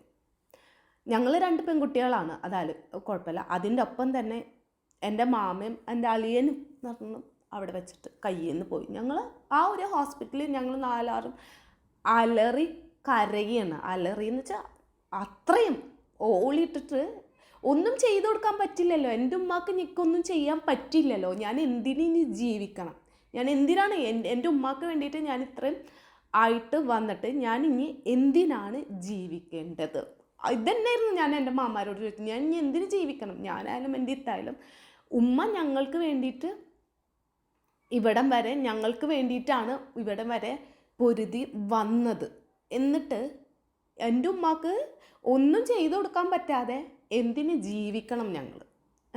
എന്തിനാണ് ജീവിക്കണം? ഇതായിരുന്നു എൻ്റെ ചോദ്യം. പിന്നെ അവിടെ നിന്ന് നടന്നത് എന്താണെന്നൊന്നും അറിയില്ല. കുറേ ഓളിയിട്ട് കരഞ്ഞു, അങ്ങനെ ആക്കി ഇതാക്കി. പക്ഷേ എല്ലാ ഡോക്ടർമാരും ശ്രദ്ധിക്കണം. നിങ്ങൾക്കറിയാം, നിങ്ങൾക്കത് ഒരു ഒരു ഒരു 1000-ൽ 1 പക്ഷെ ഞങ്ങൾക്ക് അതെന്ന് പറയുമ്പോൾ ഞങ്ങളെ ലൈഫിൽ തന്നെ ആദ്യമായിട്ട് കേൾക്കണത്. അത് പറയുമ്പോൾ ഒരു മയം വേണം എന്നുവെച്ചാൽ നിങ്ങൾക്കറിയാം, എനിക്കറിയാം നിങ്ങളത് ഞങ്ങളെ കൊണ്ട് ഉൾക്കൊള്ളിപ്പിക്കാൻ വേണ്ടി പറയണം. പക്ഷെ അറ്റ്ലീസ്റ്റ് ഒരു മെൻ്റൽ സപ്പോർട്ട് നിങ്ങൾ ചെയ്യണം. ഏത് ക്യാൻസർ ഡോക്ടർമാരായാലും ചെയ്യേണ്ട ഒരു മെൻ്റൽ സപ്പോർട്ട്. കാരണം ഇതിൽ നിങ്ങൾക്ക് പല റീസൺസ് ഉണ്ടായിരിക്കും. നിങ്ങൾ ഈ ബ്രസ്റ്റാന്ന് പറഞ്ഞപ്പോൾ അറിഞ്ഞുകൊണ്ട് മറച്ചു വെച്ചു എന്നുള്ള ആ ഒരു രീതിക്കൊക്കെ ആയിരിക്കും നിങ്ങൾ തിങ്ക് ചെയ്യണത്. പക്ഷേ ഇതിൻ്റെ ഉള്ളിലത്തത് എന്താണെന്ന് ഞങ്ങൾ നിങ്ങളെപ്പോലെ ആദ്യമായിട്ട് അറിയണം. അവിടെ വെച്ചിട്ടാണ് ഞാൻ അറിയണത്. ബ്രസ്റ്റ് ക്യാൻസർ 4th സ്റ്റേജ് എന്നുള്ളത് ഞാൻ അറിയണതും അവിടെ വെച്ചിട്ടാണ്. അപ്പോൾ ഒരു മയത്തിൽ ആ ഒരു മീൻസ് കൂടെ നിൽക്കുന്ന ആൾക്കാരെ ഒന്ന് അറ്റ്ലീസ്റ്റ് ഒരു 5 മിനിറ്റ് 10 മിനിറ്റ് നിങ്ങൾ അവർക്കൊരു കൗൺസിലിംഗ് കൊടുക്കാൻ നോക്കുക. കാരണം ഇല്ലെങ്കിൽ അവരും കൂടി വല്ല അറ്റാക്ക് വന്ന് ചത്തു പോവും. കാരണം അങ്ങനത്തെ ഒരു അവസ്ഥയാണ്. അപ്പോൾ എൻ്റെ ഹസ്ബൻഡ് മീൻസ് ഇവിടെ ആയിരുന്നു. എൻ്റെ ഹസ്ബൻഡാണ് ഓരോ ഡിറക്ഷൻ തരുന്നത്. ആദ്യം തന്നെ ഈ ഹോസ്പിറ്റലിൽ പോ, അവിടെ പോയിട്ട് കാണിക്കുക, അത് കഴിഞ്ഞിട്ട് പിന്നെ അടുത്ത ഹോസ്പിറ്റലിൽ പോ, ഓൺകോളജി പോയിട്ട് പറഞ്ഞ്. പിന്നെ എൻ്റെ ഹസ്ബൻഡ് പറഞ്ഞു അതും കഴിഞ്ഞിട്ട് നമ്മൾ വിട്ടിട്ടില്ല. ഇവരൊക്കെ നമ്മൾ പൊയ്ക്കോ ഓരോ സ്ഥലത്തും മതി കഴിഞ്ഞു, റിജക്റ്റഡ്, സ്റ്റേജ് 4 റിജക്റ്റഡ്, പൊയ്ക്കോ എടുക്കാന്ന് വെച്ചാൽ പൊയ്ക്കോ. മീൻസ് നോക്കി സന്തോഷിപ്പിക്കും, ഉമ്മാനെ സന്തോഷിപ്പിക്കും. എന്ത് സന്തോഷിപ്പിക്കാനാണ്? എന്താണ് ഞങ്ങൾ സന്തോഷിപ്പിക്കേണ്ടത്? അങ്ങനെ സന്തോഷിപ്പിക്കാനും വിട്ടുകൊടുക്കാനും ഞങ്ങൾ റെഡി ആയിരുന്നില്ല. ഇപ്പോഴും റെഡി അല്ല, ഞങ്ങൾ പൊരുതിക്കൊണ്ടിരിക്കണം ഇപ്പോഴും. അത് കഴിഞ്ഞിട്ട് പറഞ്ഞു ഓക്കെ നിങ്ങൾ ഇവിടെ അടുത്തൊരു ഹോസ്പിറ്റലിൽ എൻ്റെ ഹസ്ബൻഡ്, നിങ്ങളൊക്കെ കേൾക്കണ ഒരു ഫേമസ് ഡോക്ടർ, ആ ഡോക്ടറിൻ്റെ പേരും ഞാൻ ഇപ്പോൾ പറയണില്ല, ഏറ്റവും ഫേമസ് ഡോക്ടർ, ആ ഡോക്ടറെ അടുത്തും പോയി. ദൈവമാണ് അങ്ങനെയാണ് ഇങ്ങനെയെന്നൊക്കെ കരുതിയിട്ട് അവിടെ ഞങ്ങൾ പോയി. അവിടെ ഞങ്ങൾ പോയിട്ട് ആ ഡോക്ടറെ കാണാൻ വേണ്ടി 2 ദിവസം ഞങ്ങൾ അവിടെ അഡ്മിറ്റ് ചെയ്ത് കിടന്നിട്ട് നമ്മൾ അപ്പോഴും പ്രതീക്ഷിക്കുന്ന അവിടെയും പോയതെന്താ, ഓക്കെ കാര്യങ്ങളൊക്കെ ഞങ്ങൾ അറിഞ്ഞു. ഇനി എന്താ, ഒരു മെൻ്റലി സപ്പോർട്ട്, എന്തെങ്കിലും ചെയ്യാൻ പറ്റും അല്ലെങ്കിൽ എന്തെങ്കിലും ചെയ്ത് നോക്കാം, അതിന് വേണ്ടിയിട്ടാണ് പോയത്. ആ ദൈവം എന്ന് പറഞ്ഞ ആൾക്കാരും നമ്മളെ കൈ ഒഴിഞ്ഞു. ഡയറക്റ്റ് പറയുക, അവർക്കായാലും അവർ കാണുമ്പോൾ എന്ന് വെച്ചാൽ ഡോക്ടർമാർ കാണുമ്പോൾ ബ്രസ്റ്റ് ക്യാൻസർ ഇത്രയും വേഴ്സ്റ്റ് എത്തേണ്ട കാര്യമല്ല. ഇതൊരു 2 വർഷം 1 വർഷം ആയിട്ടുണ്ടാവും ഉമ്മാക്ക് ഈ ബ്രസ്റ്റിൽ ഈ ലംബ് വന്നിട്ട്. അപ്പോൾ എന്തുകൊണ്ട് ഉമ്മ പറഞ്ഞില്ല അല്ലെങ്കിൽ നമ്മൾ ട്രീറ്റ്മെൻറ്റ് കൊടുത്തില്ല? ആ ഒരു മെത്തേഡാണ് അവരെ മൈൻഡിൽ. അതുകൊണ്ടാണ് അവർ ഓപ്പൺ ആയിട്ട് ഓക്കെ സ്റ്റേജ് 4 ഒന്നും ചെയ്യാനില്ല, നെക്സ്റ്റ് അടുത്ത സെയിം ആസ് നമ്മൾ മുന്നേ കേട്ട പോലെ തന്നെ ഇത് തന്നെയായിരുന്നു ഞങ്ങൾക്ക് കിട്ടിയ അടുത്ത റിപ്ലൈ എന്ന്. അങ്ങനെ അവിടെ അഡ്മിറ്റ് ചെയ്തിട്ട് കാണുന്ന അവിടുന്ന് ഛർദി കുറഞ്ഞിട്ടൊന്നുമില്ല, ഗിവ് അപ്പ് ചെയ്തില്ല. വീണ്ടും എൻ്റെ ഹസ്ബൻഡ് അന്വേഷിച്ചു അടുത്ത ഹോസ്പിറ്റലിലേക്ക് പോകും. അവിടെ പിന്നെയും അന്നത്തെ ദിവസം ട്രാവൽ ചെയ്യാൻ ഞങ്ങൾക്ക് വയ്യ. ഡോക്ടറെ പിറ്റേ ദിവസം ഡോക്ടറെ കണ്ട് അവർ ബയോപ്സി എടുക്കാമെന്ന് പറഞ്ഞ്. അപ്പോൾ ഞങ്ങൾ പറഞ്ഞു വേണ്ട, ബയോപ്സി ഒന്നും എടുക്കണ്ട, ഞങ്ങൾ പോകുന്നുണ്ട്. കാരണം നമുക്കൊരു പോസിറ്റീവ് ഇല്ലാതെ നമ്മൾ ആ ഹോസ്പിറ്റലിൽ കിടന്നിട്ട് എന്ത് കാര്യം. നേരെ വീണ്ടും കോഴിക്കോട് ഞങ്ങൾ പോയി. കോഴിക്കോട് പോയി ആ ഹോസ്പിറ്റലും എന്ന് വെച്ചാൽ, പക്ഷെ അങ്ങോട്ട് കയറുമ്പോൾ തന്നെ നമുക്കൊരു പോസിറ്റിവിറ്റി ഉണ്ട്. ഇതുവരെയുള്ള ഹോസ്പിറ്റലിൽ പോയ പോലെയല്ല, അങ്ങോട്ട് കയറുമ്പോൾ ഈ കൊച്ചി ടു കോഴിക്കോട് ഞങ്ങൾ പോണ ബൈ കാറിലാണ്. പക്ഷേ ആംബുലൻസിലാണ് വിളിക്കാമെന്ന് പറഞ്ഞിട്ട് ഉമ്മ അത്രയും മെൻ്റലി പ്രിപ്പയർഡ് അല്ല. ഉമ്മാക്ക് ഈ അസുഖം എന്താണെന്ന് പറഞ്ഞു, പക്ഷെ ഇത്രയും വേഴ്സ്റ്റ് ആണോ അങ്ങനെയാണോ അങ്ങനത്തെ ഒരു സിറ്റുവേഷൻ ഉമ്മാക്ക് അറിയില്ലായിരുന്നു ആ സമയത്ത്. അപ്പോൾ ഉമ്മ പറഞ്ഞു, അപ്പോൾ ഉമ്മാക്ക് വേണ്ട, ആംബുലൻസിൽ പോകണ്ട. അപ്പോൾ ഓക്കെ ഉമ്മയുടെ ഇഷ്ടം പോലെ നമുക്ക് എന്തിൽ കൊണ്ടുപോയി, ഞങ്ങൾ കാറിൽ തന്നെ കൊണ്ടുപോയി. അത്രയും സ്ട്രെയിൻ എടുത്തിട്ടാണ് അന്ന് എൻ്റെ ഹസ്ബൻഡ് ഓടിച്ചിട്ടുണ്ടായിരിക്കുക വണ്ടി. ഹസ്ബൻഡ് അപ്പത്തിന് വന്നു കേട്ടോ. മീൻസ് ലാസ്റ്റത്തെ ഹോസ്പിറ്റലിൽ നിന്ന് ഞങ്ങൾ ഡിസ്ചാർജ് ചെയ്യുമ്പോഴത്തെ ഹസ്ബൻഡ് വന്നു. അങ്ങനെ കൊണ്ടുപോയി കോഴിക്കോട് ഞങ്ങളെത്തി. പക്ഷെ അങ്ങോട്ട് കയറുമ്പോൾ ഒരു പോസിറ്റിവിറ്റി ഉണ്ട്. അവിടുത്തെ ഡോക്ടർ പറഞ്ഞാൽ എന്താണെന്നറിയോ, അവിടുത്തെ മീൻസ് കാഷ്വാലിറ്റി ഡോക്ടർ പറഞ്ഞാൽ എന്താണെന്നറിയോ, സെയിം സാധനങ്ങളൊക്കെ പറഞ്ഞിട്ട് പറഞ്ഞു, നോർത്ത് ഇന്ത്യയിലാണ് ഇപ്പോൾ ലാസ്റ്റായിട്ട് ഇത്രയും വേഴ്സ്റ്റ് ആയിട്ടുള്ള ഒരു ബ്രസ്റ്റ് ക്യാൻസർ എത്തിപ്പെട്ടതെന്ന്. അതായത് കേരളത്തിൽ പോലും ഇത്രയും വേഴ്സ്റ്റ് ആയിട്ടൊരു ബ്രസ്റ്റ് ക്യാൻസർ ആയിട്ട് ഇപ്പോൾ കുറച്ച് നാളുകളായിട്ട് കണ്ടിട്ടില്ല. പിന്നെ ഇത്രയും അറിയണ മീൻസ് ഇത്രയും മെഡിക്കൽ പരമായിട്ട് സംസാരിക്കണ ഞാൻ, ആൾക്കാർ, 2 പെൺകുട്ടികളുള്ള ഉമ്മ, ഇതൊക്കെ എന്തുകൊണ്ട് അത് പറഞ്ഞില്ല, എന്താണ് റീസൺ, എന്താണ് കാര്യങ്ങൾ എന്നുള്ളത്. അതാണ് പറഞ്ഞതാണ്, നോർത്ത് ഇന്ത്യ പോലും ഇങ്ങനെ ഒരു നോർത്ത് ഇന്ത്യയിലാണ് ഇപ്പോൾ ലാസ്റ്റായിട്ട് ഇങ്ങനത്തെ ഒരു വേസ്റ്റ് ബ്രസ്റ്റ് ക്യാൻസർ കണ്ടിട്ടുള്ളത്. അപ്പോൾ എന്താണ് അതിൻ്റെ റീസൺ അല്ലേ? ഉമ്മ എന്തുകൊണ്ട് നമ്മളെടുത്ത് അത് പറയാണ്ടിരുന്നത്? ഞങ്ങളും അപ്പോഴാണ് അറിയണത്. കാരണം ഉമ്മാക്ക് വേണ്ടി ജീവിക്കണ ആണ് ഞങ്ങൾ, അതുപോലെ ഞങ്ങൾക്ക് വേണ്ടി ജീവിക്കണ ഉമ്മയാണ്. അപ്പോൾ എന്തുകൊണ്ട് ഉമ്മ അത് പറഞ്ഞില്ല? ഇപ്പോഴും ഫുള്ളി വ്യക്തമായിട്ടുള്ള എനിക്ക് കിട്ടിയിട്ടില്ല. കാരണം ഉമ്മാനെ കുത്തി കുത്തി ചോദിക്കാൻ പറ്റില്ല എന്ന് വെച്ചാൽ പറ്റില്ല. കാരണം അത് ഇപ്പോഴത്തെ ഒരു സ്റ്റേജാണ്. അപ്പോൾ ഉമ്മ എന്തെങ്കിലും റിക്കവർ ആവണം. നമ്മൾ പോസിറ്റീവായിട്ട് അങ്ങനെയല്ല ചിന്തിക്കുക, അപ്പോൾ പറയായിരിക്കും. പക്ഷേ അതിനുള്ള കുറച്ച് റീസൺസ് ഇപ്പം ഞാൻ നിങ്ങളുടെ അടുത്ത് പറയാം. ഇനി റീസൺസും കാര്യങ്ങളൊക്കെ പറയണതിന് മുന്നേ എനിക്ക് പറയാനുള്ള കുറച്ച് അവയർനെസ്സാണ് പറയാനുള്ളത്. നമ്മൾ ഒരു ബ്രസ്റ്റിൽ ഒരു പെയിൻ ഇല്ലാത്ത, ഉമ്മയുടെ ഫസ്റ്റ് ഇതെന്ന് വെച്ചാൽ പെയിൻ ഇല്ലാത്ത കാരണം പറഞ്ഞില്ല. അതൊക്കെ ഉമ്മ പറയുന്ന ഓരോ കാര്യങ്ങളാണ്. പെയിൻ ഇല്ലാത്ത കാര്യം നമ്മളെ ബ്രസ്റ്റിൽ, നിങ്ങളെല്ലാവരും ചിന്തിക്കേണ്ടത് ബ്രസ്റ്റ് എന്നല്ല, എവിടെയായാലും നമുക്ക് പെയിൻ ഉള്ളതായാലും പെയിൻ ഇല്ലാത്ത ഒരു ലംബ് ഒരു മുഴ പോലെ, ഒരു ഇതുപോലെ എന്ന് വെച്ചാൽ നമുക്ക് ഉമ്മയുടെ ബ്രസ്റ്റ് തുടങ്ങുമ്പോൾ ഇപ്പോൾ ഒരു കല്ല് തൊടണ ഫീലിങ്ങേ ഉള്ളൂ. അത് ഫുള്ളി സ്പ്രെഡായി അതിൻ്റെ ആക്സിലറി നോഡ്സിക്കും ഒക്കെ അത്രയും വലിയ ലംബാണ് കിടക്കുന്നത്. പിന്നെ ചെറിയ ലംസും കാര്യങ്ങളും ലീഷൻസും അങ്ങനെ പലതും ഉണ്ട്. അപ്പോൾ നിങ്ങളെ ബ്രസ്റ്റിലായാലും എവിടെയായാലും അങ്ങനെ ഒരു പെയിൻ ഇല്ലാത്തതോ പെയിൻ ഉള്ളതോ അങ്ങനെ എന്ത് കണ്ടാലും ആരെങ്കിലും നിങ്ങളെ വീട്ടിൽ സപ്പോർട്ട് ചെയ്യുന്ന ആൾക്കാരുണ്ടായിരിക്കും. അവരോട് നിങ്ങൾ പറയും. കാരണം അവരായിരിക്കും ഇനി ഭാവിയിൽ നിങ്ങൾക്ക് വേണ്ടി വിഷമിക്കാൻ പോകുന്നത്. അപ്പം നിങ്ങൾ നിർബന്ധമായിട്ടും അത് പറയണം. ഇപ്പോൾ ഒരുവിധം എല്ലാവരും പറയുന്നുണ്ട്. പിന്നെ നമുക്ക് കുറേ ക്യാൻസേഴ്സ് നമുക്ക് അറിയാതെ പോണതുണ്ട്. കാരണം നമ്മൾ വയറ്റിൽ വന്നാൽ ഓൾറെഡി ലിവറിലൊക്കെ വരുന്നത് വെച്ചാൽ നമുക്ക് കോൺസ്റ്റിപ്പേഷൻ ആയിട്ടാവും അറിയുക. അപ്പോൾ അതൊക്കെ ചിലപ്പോൾ സ്പ്രെഡായി പോയിട്ടുണ്ടാവും, സ്റ്റേജ് വേറെ ആയി പോയിട്ടുണ്ടാവും, ഒക്കെ ഉണ്ടായിരിക്കും. പക്ഷേ നിങ്ങൾ അറിയണ കാര്യങ്ങൾ, ബ്രസ്റ്റ് ക്യാൻസർ എന്ന് പറയുന്നത് നമുക്ക് ഫസ്റ്റ് സ്റ്റേജിൽ ഫുള്ളി ക്യൂവേർഡ് ആയിട്ടുള്ള ഡിസീസാണ്. ഒരു പനി അല്ലെങ്കിൽ ഒരു ചുമ അല്ലെങ്കിൽ പിന്നെ അങ്ങനത്തെ എന്തെങ്കിലും ചെറിയ അസുഖങ്ങളെ പോലെ നമുക്ക് ഫുള്ളി മാറ്റിയെടുക്കാം. നമ്മൾ ശരീരത്തിൽ നിന്ന് മാറ്റി എടുക്കാവുന്ന ഒരു അസുഖമാണ്. അതാണ് ഞങ്ങൾക്ക് ഇപ്പോഴും വിഷമം എന്ന് പറയുന്നത്. അത് മാറ്റിയെടുക്കാൻ പറ്റണ ഒരു അസുഖം. അത് ഇത്രയും വേസ്റ്റായി പോയി. എന്തുകൊണ്ടോ ദൈവം തന്നു, അത് വേസ്റ്റായിപ്പോയി. എന്തുകൊണ്ടോ റീസൺ ഉമ്മാക്ക് പറയാൻ പറ്റിയില്ല. വേസ്റ്റായിപ്പോയി, അതാണ് വിഷമം. ഇനി ഇങ്ങനെ ഒരു കാര്യം ഒരാൾക്ക് ജീവിതത്തിൽ വന്നു പോവരുത്. അതുകൊണ്ടാണ് ഞാൻ ഇത്രയും സ്ട്രെയിൻ ചെയ്തിട്ടും ഈ ഒരു വീഡിയോ ചെയ്യാനുള്ള റീസൺ എന്ന് വെച്ചാൽ ഇനി ഒരാളെ ലൈഫ് നിങ്ങളെ ജീവിതത്തിൽ എന്ത് നടന്നോട്ടെ, ലൈഫിൽ ഒരാളെങ്കിലും നിങ്ങളെ സപ്പോർട്ട് ചെയ്യണുണ്ടാകുമ്പോൾ ആ ലൈഫിൽ ആ ആളടുത്ത് പോയിട്ട് നിങ്ങൾ പറഞ്ഞേ പറ്റൂ. കാരണം ഇപ്പോഴത്തെ ക്യാൻസർ എന്ന് പറഞ്ഞാൽ നമുക്ക് ഫുള്ളി ക്യൂറബിൾ ആയിട്ടുള്ള ഡിസീസുകളുണ്ട്. കാരണം അതിന് പറ്റിയ മരുന്നുകളുണ്ട്, കാര്യങ്ങളും ഒക്കെ ഉണ്ട്. അപ്പോൾ നിങ്ങൾ ഒരിക്കലും അങ്ങനെ ചെയ്യാൻ പാടില്ല. ഇനി 2-3 കാര്യങ്ങൾ എനിക്ക് പറയാനുണ്ട്. ഫസ്റ്റ് ഓഫ് ഓൾ എന്ന് പറയണത്, എൻ്റെ ഉമ്മാക്ക് ഇത് അറിഞ്ഞപ്പോൾ ഞാനും എൻ്റെ ഇത്താന്ന് പറയുന്ന ഒരാളെ ഫോണും എടുത്തിട്ടില്ല. കാരണം നിങ്ങളൊന്ന് ആലോചിച്ച് നോക്കൂ, എങ്ങനെയാണ് ഞങ്ങൾ എടുത്തിട്ട്. കാരണം ഞങ്ങൾ അത്രയും ഡീപ്പായിട്ട് സ്നേഹിക്കണ ഒരു ഉമ്മാനെ തന്നെയാണ് ഞങ്ങൾ ഡീപ്പായിട്ട് സ്നേഹിക്കുന്നത്. ആ ഉമ്മാക്ക് ഇങ്ങനെ വരുമ്പോൾ എങ്ങനെയാണ് ഞങ്ങൾ നിങ്ങളെ ഫോൺ എടുത്ത് സംസാരിക്കുക. ഓക്കെ, അപ്പോൾ ആദ്യം പറയാനുള്ളത്, എനിക്ക് കുറച്ച് പേരെടുത്ത് ഒരു നന്ദി എന്ന് വെച്ചാൽ അവർ ഇനിയും ചെയ്യേണ്ട കാര്യം.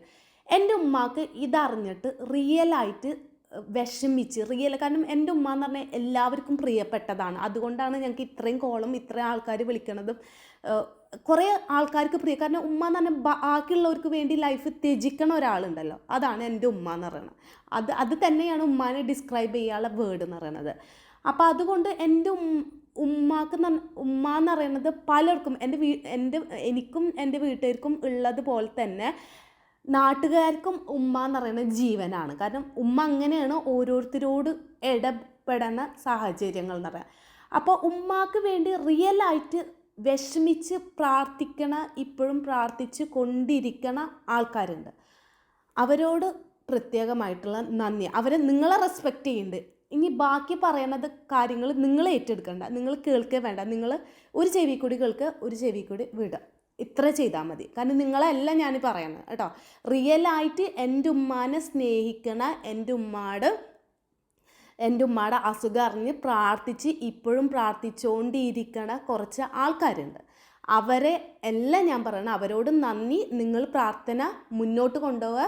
നമ്മൾ ക്രിട്ടിക്കൽ സിറ്റുവേഷന് ഇപ്പോഴും മാറിയിട്ടില്ല, പക്ഷെ എന്നാലും ജീവിതം എന്ന് പറയുന്ന ഒരു ഹോപ്പാണല്ലോ. ആ ഹോപ്പിൽ ഞാനും എൻ്റെ ഞങ്ങൾ ചുറ്റിപ്പറ്റിയിരിക്കണം കുറച്ച് ആൾക്കാർ, എൻ്റെ മാമാരും എൻ്റെ ഹസ്ബൻഡും, അങ്ങനെ കുറച്ച് ആൾക്കാർ, ഇത്താടെ ഹസ്ബൻഡും, അങ്ങനെ വെയിറ്റ് ചെയ്തിരിക്കണം കുറച്ച് ആൾക്കാരുണ്ട്.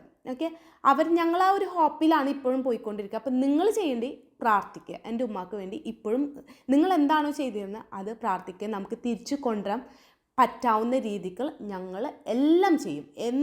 എന്ത് കൊടുത്തിട്ടാലും അള്ളയും കൂടിയും വിചാരിച്ചിട്ടുണ്ടെങ്കിൽ എൻ്റെ ഉമ്മാനെ ഞങ്ങൾ തിരിച്ചു, അള്ള വിചാരിക്കണം കേട്ടോ, അത്രേ ഉള്ളൂ. അള്ള വിചാരിക്കണം. അറിയില്ല, അള്ളയാണ് ഇപ്പോൾ ഓരോന്നും ഇങ്ങനെ ഞങ്ങൾ ചെയ്തു. കാരണം എല്ലായിടത്തും ഞങ്ങൾ റിജക്റ്റ് ചെയ്ത് ഇപ്പോൾ ഒരു ഹോസ്പിറ്റലിൽ ഞങ്ങൾ എത്തിപ്പെട്ടിട്ടുണ്ട്. അവിടുന്ന് അത്ര പോസിറ്റീവ് എന്നൊന്നല്ല, നമുക്ക് പോസിറ്റീവായിട്ടൊന്നും ആയിട്ടില്ല, പക്ഷെ എന്നാലും ഞങ്ങൾ ചെയ്തുകൊണ്ടിരിക്കുകയാണ്. അപ്പോൾ നിങ്ങൾ നന്നായി പ്രാർത്ഥിക്കുക. നിങ്ങൾ എന്താണോ ചെയ്തുകൊണ്ടിരുന്നത് പ്രാർത്ഥിക്കുക. ഇനി സെക്കൻഡ് കാറ്റഗറി ഓഫ് ആൾക്കാരോട് പറയാനുള്ള ഒരു കാര്യം കേട്ടോളൂ കേട്ടോ. നിങ്ങൾ വ്യക്തമായിട്ട് എല്ലാവരും കേട്ടോളൂ. ആ സെക്കൻഡ് കാറ്റഗറി ഇതാരൊക്കെ ചെയ്തെന്ന് നിങ്ങൾക്കറിയാലോ.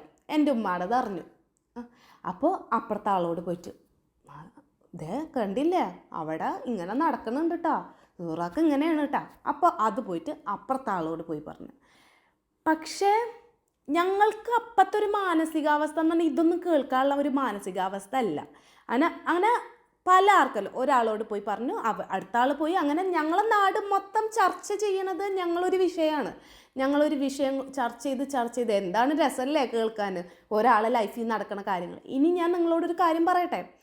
ഇതുപോലെ ഓൺകോളജി ഡിപ്പാർട്ട്മെൻറ്റിൽ അഡ്മിറ്റായിട്ട് കഴിയണ ഒരു പേഷ്യൻറ്റിൻ്റെ ഉമ്മ എൻ്റെ അടുത്ത്, ഞാൻ ഇങ്ങനെ അലറി കരഞ്ഞുകൊണ്ടിരിക്കുമ്പോൾ എൻ്റെ അടുത്ത് വന്ന് പറഞ്ഞ, മോളെ ഇത് നാട്ടുകാരും നമ്മൾ മീൻസ് കുറച്ച് ആൾക്കാരല്ലാതെ എൻ്റെ അപ്പുറത്തേക്കുള്ള ബന്ധുക്കളും എല്ലാവരും ഇങ്ങനെയാണ് മോളെ, നമ്മളിങ്ങനെ പിച്ച് ചീന്തിക്കൊണ്ടിരിക്കും. അത് മോൾക്ക് വന്ന സിറ്റുവേഷൻ മാത്രമല്ല, ഇതാണ് എൻ്റെ മോൻക്ക് മീൻസ് എൻ്റെ ഇതിന് വന്നപ്പോൾ നാട്ടുകാർ പറഞ്ഞുണ്ടാക്കിയത് അവരെന്തോ വലിയ തെറ്റ് ചെയ്ത കാരണമാണ് അവർക്ക് ദൈവം കൊടുത്തുള്ളത് അത്ര. ഒന്ന് ആലോചിച്ച് നോക്കിയേ, എന്ത് തെറ്റ് ചെയ്തിട്ടാ? അങ്ങനെ പറയുന്ന ആൾക്കാരോട്, അങ്ങനെ ചിന്തിക്കുന്ന ആൾക്കാരോട് ധൈര്യമുണ്ടെങ്കിൽ, നിങ്ങൾക്ക് ധൈര്യമുണ്ടെങ്കിൽ പോയി നോക്ക്. ഓൺകോളജി വിഭാഗം എല്ലാ ഹോസ്പിറ്റലും ഉണ്ടാവും. ഏത് ഹോസ്പിറ്റലിലും ഓൺകോളജി ഡിപ്പാർട്ട്മെൻറ്റിലത്തെ ഈ വാർഡ് നിങ്ങൾ നോക്കണ്ട, പോയിട്ട് പീഡിയാട്രിക് വാർഡ് കണ്ടു നോക്കും മനുഷ്യന്മാരെ. നിങ്ങൾ പോയിട്ട് ആ പീഡിയാട്രിക് വാർഡ് കണ്ടിട്ടുണ്ടെങ്കിൽ, പീഡിയാട്രിക് വാർഡ് എന്ന് വെച്ചാൽ കുട്ടികളെ വാർഡ്. എത്ര കുട്ടികളാ ഈ അസുഖങ്ങളായിട്ട് കിടന്ന് കഷ്ടപ്പെട്ടുകൊണ്ടിരിക്കുന്നത്. അവർ ജീവിതത്തിൽ എന്തെങ്കിലും തെറ്റ് ചെയ്തിട്ടാണോ അവർക്ക് ദൈവം കൊടുത്തുള്ളത് അസുഖം? അല്ല കേട്ടോ, അവർക്ക് ജീവിതത്തിൽ തെറ്റ് കൊടുത്തുള്ളത്. ദൈവം നമ്മളെല്ലാവരെയും പരീക്ഷിക്കും. അതൊരു പരീക്ഷണ കാലഘട്ടമാണ്. അത് ലൈഫിൽ ആർക്കും വന്നെത്തി, ഞാൻ പറയണത് ആർക്കും ഇത് അസുഖം വന്നെത്തല്ല. അതാണ് എൻ്റെ പ്രാർത്ഥന. ഞങ്ങൾ സഹിച്ച പോലെ, ഞങ്ങൾക്ക് അനുഭവിച്ച പോലെ വേറൊരാൾക്കും വരല്ലേ, ഇതാണ് എൻ്റെ ആദ്യത്തെ പ്രാർത്ഥന. പക്ഷേ നമ്മളെല്ലാവരും വീടിൻ്റെ പടിവാതിക്കലും ഇതുണ്ട്. അത് എന്തുകൊണ്ട് വെറുതെ പറയണതല്ല. അപ്പോൾ ഈ പറഞ്ഞ് നടക്കൽ നിങ്ങൾ നിർത്തിക്കോ. വലിയ രസമുള്ള കാര്യമല്ല ഈ പറഞ്ഞ് നടന്നിട്ട് ആഘോഷിക്കണം, സന്തോഷിക്കണം. ഒരാൾക്ക് വരുമ്പോൾ നിങ്ങൾ പലതും ഞങ്ങൾ അറിയണുണ്ട്, പക്ഷെ ഞങ്ങളതൊന്നും മൈൻഡിലെടുക്കണില്ല. പിന്നെ ഞങ്ങൾ ഫോൺ വിളിച്ചിട്ട് എടുത്തിട്ടില്ല എന്നുള്ള പരാതി ഒരാളും പറഞ്ഞ് നടക്കണ്ട കാര്യമില്ല. കാരണം ഞങ്ങൾ ഉമ്മാക്കി വന്ന വേദന ഞങ്ങൾക്ക് തന്നെ, അത് ഞങ്ങൾക്ക് ബാക്കിയുള്ളവരോട് പറഞ്ഞ് we don't want any sentimental approach from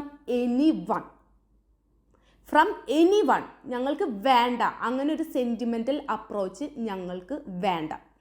കേട്ടില്ല? അപ്പോൾ ഇനി പറയാനുള്ളത് എന്താണെന്ന് വെച്ചാൽ, അപ്പോൾ നിങ്ങൾ ഈ പറഞ്ഞ് നടക്കുന്ന ആൾക്കാർ നിങ്ങൾക്ക് ധൈര്യമുണ്ടെങ്കിൽ ആ ഒരു പീഡിയാട്രിക് വാർഡിൽ പോയി കണ്ടു നോക്കാം. എന്നിട്ടും നിങ്ങളെ മനസ്സ് അത്രയും കല്ലായിട്ടുള്ള മനസ്സാണ്, ഇനിയും ബാക്കിയുള്ളവരുടെ ജീവിതത്തിൽ ഇങ്ങനെ എന്തെങ്കിലും വന്നാൽ പറഞ്ഞ് നടക്കാവുന്ന മനസ്സാണെന്നുണ്ടെങ്കിൽ നിങ്ങൾ പറഞ്ഞ് നടന്നോളൂ. ഇനി ഒരു കാര്യം കൂടി പറഞ്ഞാൽ, എന്തുകൊണ്ട് നമ്മളെ വീടിൻ്റെ എല്ലാവരുടെ പടിവാതിക്കലും ഈ അസുഖം ഉണ്ട് പറയാനുള്ള റീസൺ വെറുതെ അല്ല. ഞങ്ങളിപ്പോൾ ഉള്ള ഹോസ്പിറ്റൽ എന്ന് പറയുന്നത് എന്താണെന്നറിയോ, അവിടെ ഒരു പനി ചുമയായിട്ട് ഒരാൾക്കാരും വരില്ല. ഇത് ഫുള്ളി ക്യാൻസറിന് വേണ്ടി മാത്രമുള്ള ഹോസ്പിറ്റലാണ്.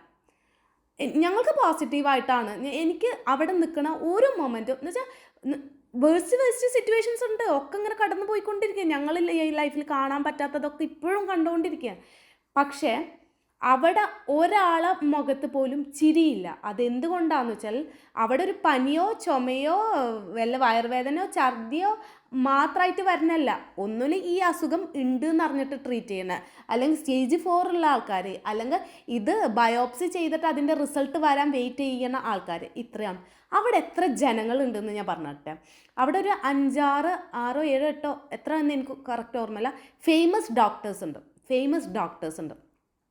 ഓരോ ഡോക്ടറിനും അന്നത്തെ ദിവസം 55 തോന്നുന്നത്, എനിക്ക് കറക്റ്റ് ഓർമ്മയില്ല, 55 ടോക്ക് ഉണ്ട്. അത് ഈവനിങ് വരെ. ഒന്ന് ആലോചിച്ച് നോക്കൂ, ഓരോ ദിവസത്തെ കണക്കാണ് ഞാൻ പറയുന്നത്. 55 ടോക്ക് ഉണ്ട്. അവിടെ വരുന്ന പേഷ്യൻസ് എന്ന് പറഞ്ഞാൽ ഒരു പനിയോ ചുമ ഒന്നുമില്ല, ഒക്കെ ഈ ക്യാൻസർ റിലേറ്റഡ് ആയിട്ട് വരുന്ന പേഷ്യൻസാണ്. ഓക്കെ, അത് കഴിഞ്ഞിട്ട് ഓരോ ഇപ്പോൾ എത്ര ഫ്ലോർ ഉണ്ട്, 6 എത്ര ഫ്ലോറുണ്ട്, അതിൽ 3rd ഫ്ലോറിലായിരുന്നു ഞങ്ങൾ ഉണ്ടായിരുന്നത്. ആ 3rd ഫ്ലോറിൽ ഫുള്ളി കിടക്കണതെന്ന് വെച്ചാൽ ഈ സ്റ്റേജ് 4. അപ്പോൾ അത്രയും ആൾക്കാർ കണക്ക് കൂട്ടാലോ. അതേപോലെ അതല്ലാതെ വേറൊരു ഫ്ലോറിൽ 2nd ഫ്ലോറാണ് എനിക്ക് തോന്നുന്നത്, കീമോക്ക് വരുന്ന പേഷ്യൻസാണ്. അപ്പോൾ കീമോ കൊടുക്കണം, അതും ഇത് റിലേറ്റഡ് ആണ്. പിന്നെ എന്ന് പറഞ്ഞാൽ അതിൻ്റെ മുകളിൽ വല്ല സർജറി റിലേറ്റഡ്, അതായത് ഇത് സർജറി, ഈ ക്യാൻസർ വന്ന പാർട്ട് സർജറി റിലേറ്റഡ്, അതും ആണ്. അപ്പോൾ ഒന്ന് ആലോചിച്ച് നോക്കിയാൽ ഒരു ദിവസം ആ ഒരു ഹോസ്പിറ്റലിൽ ഒക്കെ മലയാളികൾ തന്നെയാണ്, കൂടുതലും മലയാളികൾ തന്നെയാണ് വരുന്നത്. അതല്ലാതുള്ള വരുന്നുണ്ടോ എന്ന് എനിക്കറിയില്ല, വരുന്നുണ്ടായിരിക്കും, കാരണം അത്ര നല്ല ഹോസ്പിറ്റലാണ്. ഇതുവരെ എനിക്ക് അത്രയും നല്ല എന്ന് വെച്ചാൽ ഒന്നല്ല, നല്ല ഹോസ്പിറ്റലാണ്. അത് നല്ല ഹോസ്പിറ്റലാണ്. ഞങ്ങൾക്കൊന്നും പറയാൻ പറ്റാത്തത് എന്തുകൊണ്ടാണെന്ന് വെച്ചാൽ, ഇനിയിപ്പോൾ ഇന്ന് ഈ വീഡിയോ ഇട്ട് കഴിഞ്ഞാൽ ഇന്ന് വൈകുന്നേരത്തെ എൻ്റെ ഉമ്മയുടെ സിറ്റുവേഷൻ എന്താണെന്ന് എനിക്കറിയില്ല, നാളത്തെ സിറ്റുവേഷൻ എന്താ. ഇതാണ് ഞങ്ങളൊരവസ്ഥ എന്ന് പറയുന്നത്. അത് ഫുള്ളി സമാധാനമായിട്ടൊന്നല്ല ഞങ്ങൾ ഈ വീഡിയോ ഇടുന്നത്. പക്ഷേ ഞാൻ ഈ ഒരു ഗ്യാപ്പ് വന്നത് എന്താണ് നിങ്ങളെ അറിയിക്കാൻ വേണ്ടി തന്നെയാണ്. പിന്നെ മൂവ് ഓൺ ചെയ്യണമല്ലോ, കുറച്ച് കാര്യം. മൂവ് ഓൺ എന്ന് വെച്ചാൽ അതല്ല ഉദ്ദേശിക്കുന്നത്, വർക്ക് ചെയ്യണം, പണിയെടുക്കണം. അപ്പോൾ ഉമ്മാക്ക് വേണ്ടി ഇനിയും ഞാൻ പണിയെടുക്കും. കാരണം ഉമ്മാക്ക് വേണ്ടി ചെയ്യാൻ പറ്റുന്ന കാര്യങ്ങൾ അധ്വാനിച്ച് പണിയെടുത്തിട്ട് തന്നെ ചെയ്തു കൊടുക്കും. എല്ലാവരും കേട്ടോളൂ, അധ്വാനിച്ച് പണിയെടുത്തിട്ട് തന്നെ ചെയ്തു കൊടുക്കുള്ളൂ. അത് എന്തുകൊണ്ടാണ് ഞാൻ ഇത്രയും ഡീപ്പായിട്ട് പറയണമെന്നുള്ളത് അടുത്ത സ്റ്റേജിൽ പറയാം. അപ്പോൾ ഞാൻ പറയാൻ ഉദ്ദേശിച്ചതെന്ന് വെച്ചാൽ, ഒരു ദിവസം ഉള്ള കണക്കാണ് ഞാൻ പറഞ്ഞത്. പീഡിയാട്രിക് വാർഡ്, ICU, മറ്റേ ആ ഒരു സെക്ഷൻ, പിന്നെ അഡ്മിറ്റഡ് സെക്ഷൻ, പ്ലസ് ഈ 5-8 ഡോക്ടേഴ്സിൻ്റെ 55 ടോക്കണം. അപ്പോൾ ഒന്ന് ആലോചിക്കുക, ഒരു ദിവസം ആ ഒരു ഹോസ്പിറ്റലിൽ മാത്രം, ഇങ്ങനെ ഒരുപാട് ഹോസ്പിറ്റലുണ്ട്, ഇത്രയും പേഷ്യൻസ് വരുന്നുണ്ടെങ്കിൽ നമ്മളെല്ലാവരും വീടിൻ്റെ പടിവാതിക്കലും ഈ അസുഖം ഉണ്ട്. അപ്പോൾ ഒരാൾക്ക് വന്നാൽ, ഞങ്ങൾക്ക് വന്നിട്ടല്ല, വേറെ അവിടെ കിടക്കണ ഓരോ പേഷ്യൻറ്റിനും വേണ്ടിയിട്ടും, ഓരോ പേഷ്യൻറ്റിന് വേണ്ടിയിട്ടല്ല, പേഷ്യൻ്റെ ബൈസ്റ്റാൻഡേഴ്സ്, അവർക്ക് വേണ്ടിയിട്ട് അവരനുഭവിക്കണ വിഷമങ്ങളാണ് ഞാൻ പറയുന്നത്. അവരെന്നോട് നേരിട്ട് പറഞ്ഞുള്ള വിഷമങ്ങളാണ്. എനിക്കൊരു യൂട്യൂബുള്ള കാരണം ഞാനത് വിളിച്ച് പറയുക തന്നെ ചെയ്യും. അവർ വിഷമിക്കണ ആ വിഷമമാണ് ഞാൻ പറയുന്നത്. ഒരാൾക്ക് ഈ അസുഖം വന്നു എന്നിട്ട് നിങ്ങൾ മറ്റുള്ളവരോട് പറയാൻ നിൽക്കണ്ട. നിങ്ങൾ ആ വേദന വന്നിട്ട് അവർക്ക് വേണ്ടി പ്രാർത്ഥിക്കുക, റിയലായിട്ട് പ്രാർത്ഥിക്കുക. ഞങ്ങളൊരു ഹോപ്പിലാണ് നിൽക്കുന്നത്, ഞങ്ങളൊരു ജീവിതം എന്ന് പറഞ്ഞാൽ ഒരു നൂലുമ്മലാണ് നിൽക്കുന്നത്. എനിക്കൊന്നും അറിയില്ല, നാളെ എന്താണ്, മറ്റന്നാൾ എന്താണ്, അതിൻ്റെ പിറ്റേന്ന് എന്താണ് നടക്കാൻ പോകണം, ഒന്നും എനിക്കറിയില്ല. ഞങ്ങളിപ്പോഴും ക്രിട്ടിക്കൽ സിറ്റുവേഷനിൽ തന്നെയാണ് ഉള്ളത്. അതിന് 3ാമത്തെ ഡിപ്പാർട്ട്മെൻറ്റും കഴിഞ്ഞു. ഇനി 4ാമത്തെ ഡിപ്പാർട്ട്മെൻറ്റ് ഓഫ് ആൾക്കാർ, അത് എൻ്റെ സ്വന്തം ആൾക്കാർ, നിങ്ങൾക്ക് വിശ്വസിക്കാൻ പറ്റാത്ത രീതിക്കുള്ള ആൾക്കാർ. അവർ പറയട്ടെ, കുറച്ച് 5-6 പേര്, 5 കറക്റ്റ് ഞാൻ പറയണം. പേര് പറയാൻ എനിക്കൊരു മടിയില്ല കേട്ടോ, പേര് പറയാൻ എനിക്ക് ഒരു മടിയില്ല, വേണ്ടാന്ന് വെച്ചിട്ടാണ്. ഇനിയിപ്പോൾ നിങ്ങൾക്ക് അങ്ങനെ ആഗ്രഹം ഉണ്ടൊക്കെ പറഞ്ഞോളൂ, പേരുകളൊക്കെ പറയാം, പ്രശ്നങ്ങളൊന്നുമില്ല. ഡീറ്റെയിൽ ആയിട്ട് ഫസ്റ്റ് മുതൽ ഞാൻ സഹിച്ച ഞങ്ങളുടെ ജീവിതത്തിൽ ഞാനും എൻ്റെ ഉമ്മയും എൻ്റെ ഇത്തയും അനുഭവിച്ച കാര്യങ്ങൾ വന്നിരുന്ന് പറയാം, ഒരു മടിയില്ല. പക്ഷേ ഇതൊരു പ്രൊഫഷണൽ സ്പേസ് അല്ലേ എന്ന് വിചാരിച്ചിട്ട് മാത്രമാണ് മിണ്ടാണ്ടിരുന്നത്. എൻ്റെ ഉമ്മാനെ സ്റ്റേജ് 4 ക്യാൻസർ എന്ന് പറഞ്ഞപ്പോൾ എൻ്റെ തൊട്ടടുത്തെന്ന് വെച്ചാൽ അത് എങ്ങനെയാണ് എനിക്കത് പറയേണ്ടതെന്ന് അറിയില്ല. എൻ്റെ എൻ്റെ സ്വന്തം ആൾക്കാർ, അത് മനസ്സിലാവേണ്ടിയവർക്ക് മനസ്സിലായിട്ടുണ്ട്. സ്വന്തം ആൾക്കാർ, അവർക്ക് ഭയങ്കര ചിന്ത, അയ്യോ ഓവർ കൺസേൺ.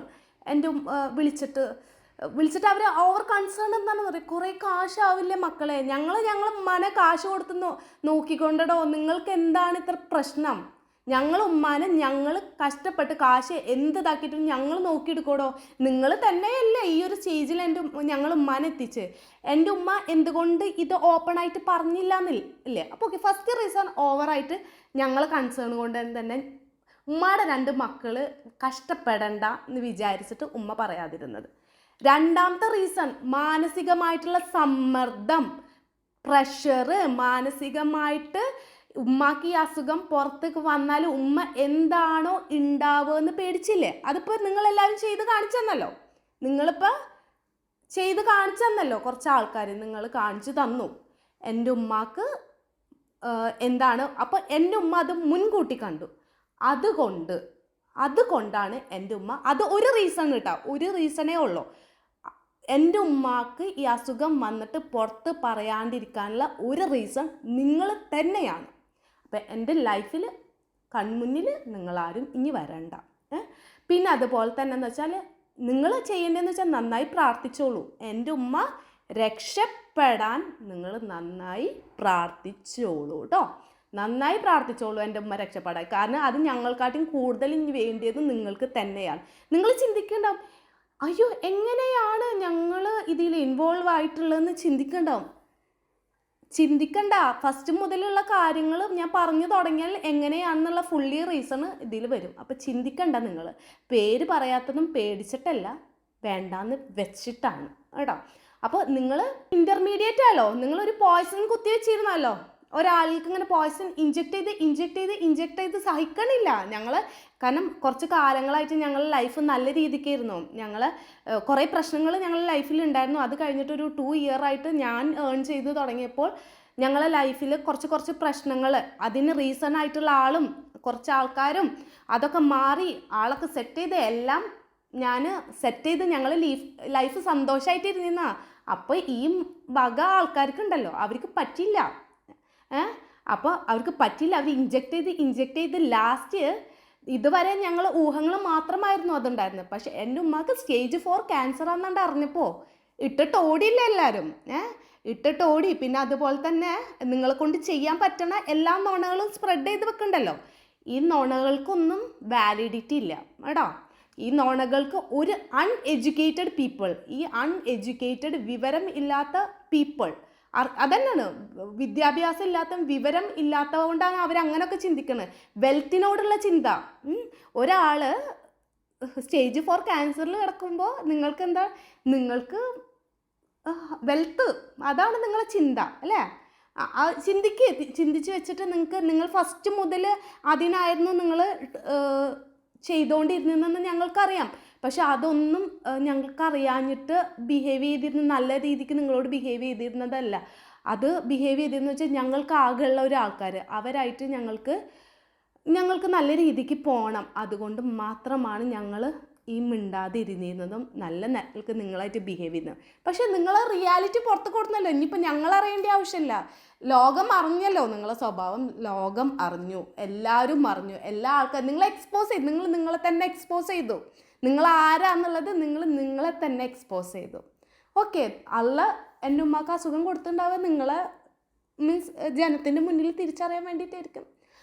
അതൊക്കെ ആയിക്കോട്ടെ, വാട്ട് എവർ ഇറ്റ് ഈസ്.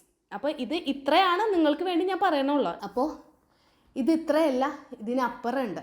അപ്പോൾ അതൊന്നും ഞാനിപ്പോൾ പറയണില്ല ഇപ്പോൾ, കാരണം ഞങ്ങൾക്ക് പറയാനുള്ള സിറ്റുവേഷൻ ആയിട്ടില്ല.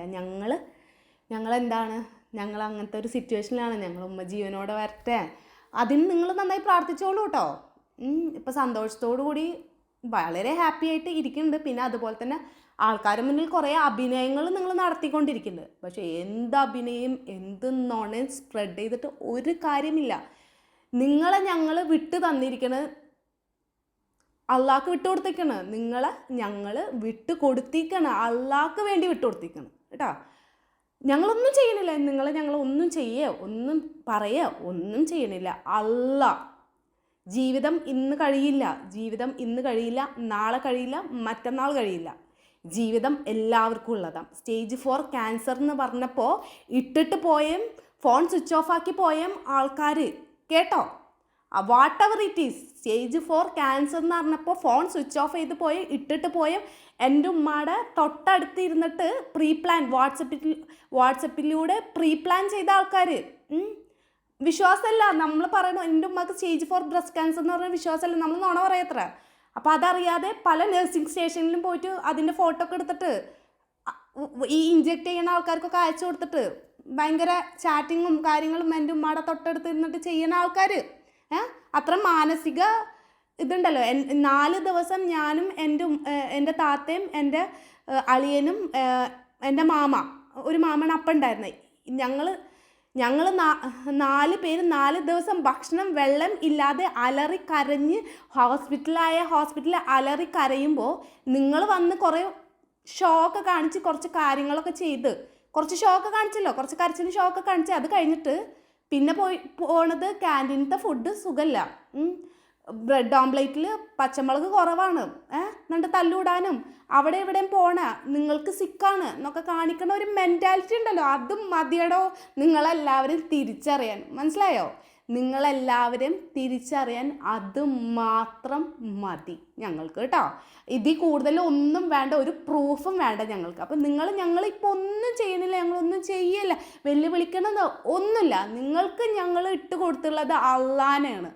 അള്ളാഹ് എന്ന് പറഞ്ഞ ഒരാൾ ഉണ്ട് എന്ന് നമുക്ക് വിശ്വാസം ഉണ്ടെങ്കിൽ അള്ളാഹ് കാണിച്ച് തരും. എനിക്കിപ്പോൾ തോന്നുന്നത് എന്നെക്കൊണ്ട് അള്ളാഹ് പറയിപ്പിക്കുകയാണ്. എൻ്റെ ഉമ്മക്ക് ഈ ബ്രസ്റ്റ് ക്യാൻസർ 4th സ്റ്റേജ് കൊടുത്ത് എൻ്റെ ഉമ്മ അങ്ങനെ പോവേണ്ട ആളല്ല. എൻ്റെ ഉമ്മ അനുഭവിച്ച യാതനകളും അതൊന്നും ഞാൻ ഇവിടെ പറഞ്ഞിട്ടില്ല കേട്ടോ. എൻ്റെ ഉമ്മ അനുഭവിച്ച യാതനകളും വിഷമങ്ങളും സന്തോഷങ്ങളും ഉണ്ടായിട്ടുണ്ട്, ഇല്ലയെന്ന് പറയണില്ല. പ്ലസ് അനുഭവിച്ച യാതനകളും വിഷമങ്ങളും ഒക്കെ കുറച്ചെങ്കിലും ജനങ്ങൾ തിരിച്ചറിയണം. അതിന് വേണ്ടി മാത്രമാണ് അള്ളാഹു എന്നെ കരുതിയില്ലെങ്കിൽ ഒന്ന് ആലോചിച്ച് നോക്കിയേ. ഈ അള്ളാഹുവിന് ഇത് സ്റ്റേജ് 1 ആക്കിയിട്ട് വിട്ടുകൊടുത്തൂടെ? സ്റ്റേജ് 1 ആയ ഞങ്ങൾ സർജറി ചെയ്ത് ഞങ്ങൾ ആരും അറിയില്ല. അപ്പോഴും ഇവർ ഈ ഇഞ്ചെക്ട് ചെയ്തുകൊണ്ടിരിക്കും. അപ്പോൾ ഒരു പ്രാവശ്യം ഇഞ്ചെക്ട് ചെയ്യും, അത് പിന്നെ സ്ലോ ആയിട്ട് അവസാനിപ്പിക്കും, ചർച്ചകൾ ആവും. ആ ചർച്ചകൾ കഴിഞ്ഞാൽ അവസാനിപ്പിക്കും, വീണ്ടും ഞങ്ങൾ യോജിപ്പിക്കും, പിന്നെയും ഇവർ ഇഞ്ചെക്ട് ചെയ്യും. ഇവർ ചെറിയ ഞങ്ങളെ ലൈഫിൽ പല സ്ഥലത്ത് ഇവർ ഇഞ്ചെക്ട് ചെയ്തിട്ടുണ്ട്, അതിന് പ്രൂഫുണ്ട് ഞങ്ങളെടുത്ത്. അപ്പോൾ ചെയ്ത് ഇതിനൊക്കെ എന്ന് പറയുന്നത് അവർക്കുള്ള റീസൺ എന്ന് പറഞ്ഞാൽ അവർക്ക് വെൽത്താണ് വേണ്ടത്. അവർക്ക് വെൽത്തിന് വേണ്ടിയിട്ട്, അതായത് സ്വത്തിന് വേണ്ടിയിട്ട് ആണ് ഇവർ ചെയ്തതെല്ലാം. അവർ ചെയ്യട്ടെ, വാട്ട് എവർ ഇറ്റ് ഈസ്. ആരൊക്കെ എന്തൊക്കെ, ഞാൻ പേരൊന്നും മെൻഷൻ ചെയ്യില്ല, ആരൊക്കെ എന്തൊക്കെ ചെയ്തു അവരൊക്കെ ചെയ്യട്ടെ, നോ പ്രോബ്ലം. നിങ്ങളെ ഞങ്ങൾ ഇട്ട് കൊടുത്തത് അള്ളാഹുവിനാണ് കേട്ടോ.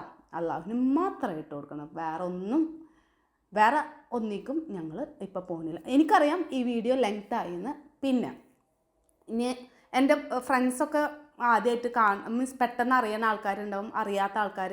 എൻ്റെ അടുത്ത ആകെ 2-3 പേർക്കൊക്കെ ഫ്രണ്ട്സുകാർക്ക് ഇതറിയുള്ളൂ. അപ്പോൾ നിങ്ങളെ ഭാഗത്ത് നിന്ന് എനിക്കൊരു സെൻറ്റിമെൻ്റൽ അപ്രോച്ചൊന്നും വേണ്ട കേട്ടോ. കാരണം അതിനുള്ളൊരു മാനസികാവസ്ഥ അല്ല അപ്പോൾ ഞാൻ. അപ്പോൾ നിങ്ങൾ പലതും അറിയുമ്പോൾ നിങ്ങൾ ഷോക്കായിട്ട് കേൾക്കുന്നുണ്ടാവും അല്ലേ. അപ്പോൾ എല്ലാവർക്കും, അപ്പോൾ എന്നെ റിയലായിട്ട് അറിയുന്ന എല്ലാ ഫ്രണ്ട്സുകളും പ്രാർത്ഥിക്കുക. പിന്നെ ലൈഫിൽ ഞങ്ങൾ തോറ്റു കൊടുത്തിട്ടില്ല കേട്ടോ. എൻ്റെ ഉമ്മാനെ ഇപ്പോഴും സ്ട്രഗിൾ ചെയ്തുകൊണ്ടിരിക്കുകയാണ്. നിങ്ങൾ എല്ലാവരും റിയലായിട്ട് സ്നേഹിക്കണ എല്ലാവരും പ്രാർത്ഥിക്കുക. എൻ്റെ ഉമ്മാനെ തിരിച്ചു കിട്ടാൻ വേണ്ടി പ്രാർത്ഥിക്കുക. എൻ്റെ ഉമ്മാക്കൊരു പോസിറ്റീവ് എനർജി കൊടുക്കാൻ പ്രാർത്ഥിക്കുക. കീമോ കൊടുക്കുമ്പോൾ വളരെ ബുദ്ധിമുട്ടാണ്. കീമോ ഒന്നും കൊടുക്കണ്ടെന്നാണ് പറഞ്ഞത്, പക്ഷേ നമ്മൾ കൊടുക്കുമ്പോൾ വളരെ ബുദ്ധിമുട്ടാണ്. വളരെ വേസ്റ്റ് സിറ്റുവേഷനാണ് ഇപ്പോൾ അനുഭവിച്ചുകൊണ്ടിരിക്കുന്നത്. ഞാൻ എൻ്റെ ഉമ്മയുടെ അടുത്ത് തന്നെ ആയിരുന്നു. ഇപ്പോൾ ചെറിയൊരു ആവശ്യത്തിന് വേണ്ടി മാത്രം വന്നതാണ്. ഞാനിപ്പോൾ തന്നെ തിരിച്ചു പോവും. അപ്പോൾ നിങ്ങളെല്ലാവരും എൻ്റെ ഉമ്മക്ക് വേണ്ടി പ്രാർത്ഥിക്കണം. എൻ്റെ സ്റ്റുഡൻസ് വിഷമിക്കേണ്ട, നമ്മൾ മെഡിക്കൽ കോഡിംഗ് ഒന്നും എവിടെയും പോയിട്ടില്ല കേട്ടോ. മെഡിക്കൽ കോഡിംഗ് ഒക്കെ ഇവിടെ തന്നെ ഉണ്ട്.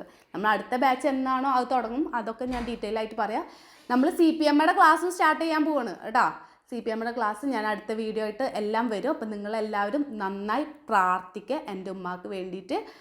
അപ്പോൾ ബാക്കി മറ്റേ കാറ്റഗറി ഓഫ് ആൾക്കാരും പ്രാർത്ഥിച്ചോളൂ കേട്ടോ. എൻ്റെ ഉമ്മ നമുക്ക് വേണ്ടി പ്രാർത്ഥിക്കാം. നമുക്ക് ഒരുമിച്ച് പൊരുതാം, പൊരുത്ത് നോക്കാം. അള്ളാഹ് തന്നുണ്ടെങ്കിൽ നമുക്ക് പൊരുതി നോക്കാം. അത് ഒപ്പം എൻ്റെ ഉമ്മയുടെ അടുത്ത് പറയാനുള്ളത്, നിങ്ങൾ സ്ട്രോങ് ആയിട്ട് നിൽക്കുമ്പോൾ നിങ്ങളെ ഞങ്ങൾ തിരിച്ചു കൊണ്ടുവരും. ഈ ആൾക്കാരെ മുന്നിൽ നിർത്താനെങ്കിലും ഞങ്ങൾ തിരിച്ചു കൊണ്ടുവരും. എൻ്റെ ഉമ്മ ഹാപ്പി ആയിട്ടിരിക്കുക. വിഷമങ്ങളുണ്ട്, എൻ്റെ ഉമ്മ കുറേ ബുദ്ധിമുട്ടുകൾ അനുഭവിച്ചുകൊണ്ടിരിക്കുന്നു, ശാരീരികമായിട്ട് കുറേ ബുദ്ധിമുട്ടുകൾ അനുഭവിച്ചുകൊണ്ടിരിക്കും. വിഷമിക്കണ്ട. നിങ്ങൾക്ക് 2 മക്കളുണ്ട്, അത് മതി. 2 മക്കളും 2 മരുക്കളും, മക്കൾ തന്നെ പറയാം, അവരുണ്ട്, മാമാരുണ്ട്, ഒക്കെ ഉണ്ട്. ഒക്കെ നിങ്ങൾ തിരിച്ചു കൊണ്ടുവരും. നിങ്ങളാണ് ഞങ്ങൾക്ക് ഇനി ലൈഫിൽ വേണ്ടത് കേട്ടാ. അപ്പോൾ താങ്ക് യു. വീഡിയോ ലെങ്തായി, നിങ്ങൾക്ക് കാണാൻ പറ്റുന്നുണ്ട്, കാണുന്നുണ്ട്. ഇനി ഇത് ഇത് നിങ്ങൾക്ക് ഹെൽപ്പ് ചെയ്യാൻ പറ്റുന്ന, എനിക്ക് വേണ്ടി ഹെൽപ്പ് ചെയ്യാൻ പറ്റുന്ന വെച്ചാൽ ഈ വീഡിയോ നിങ്ങളെല്ലാവർക്കും അയച്ചു കൊടുക്കുക. ഇതാണ് എനിക്ക് ഹെൽപ്പ് ചെയ്യാൻ പറ്റുന്നത്. കാരണം ക്യാൻസർ റിലേറ്റഡ് ആയിട്ട് പൊരുതണ ഓരോ വ്യക്തിയും അനുഭവിക്കണ കാര്യങ്ങളാണ് ഞാൻ ഇതിൽ എക്സ്പ്ലെയിൻ ചെയ്തിട്ടുള്ളത്. ഇനിയെങ്കിലും ഒരു ക്യാൻസർ പേഷ്യൻറ്റിനെങ്കിലും അവരെ ഫാമിലിനെ ആരും ദ്രോഹിക്കാണ്ടിരിക്കുക please. That is a terrible situation in life, toughest days in life. Thank you so much.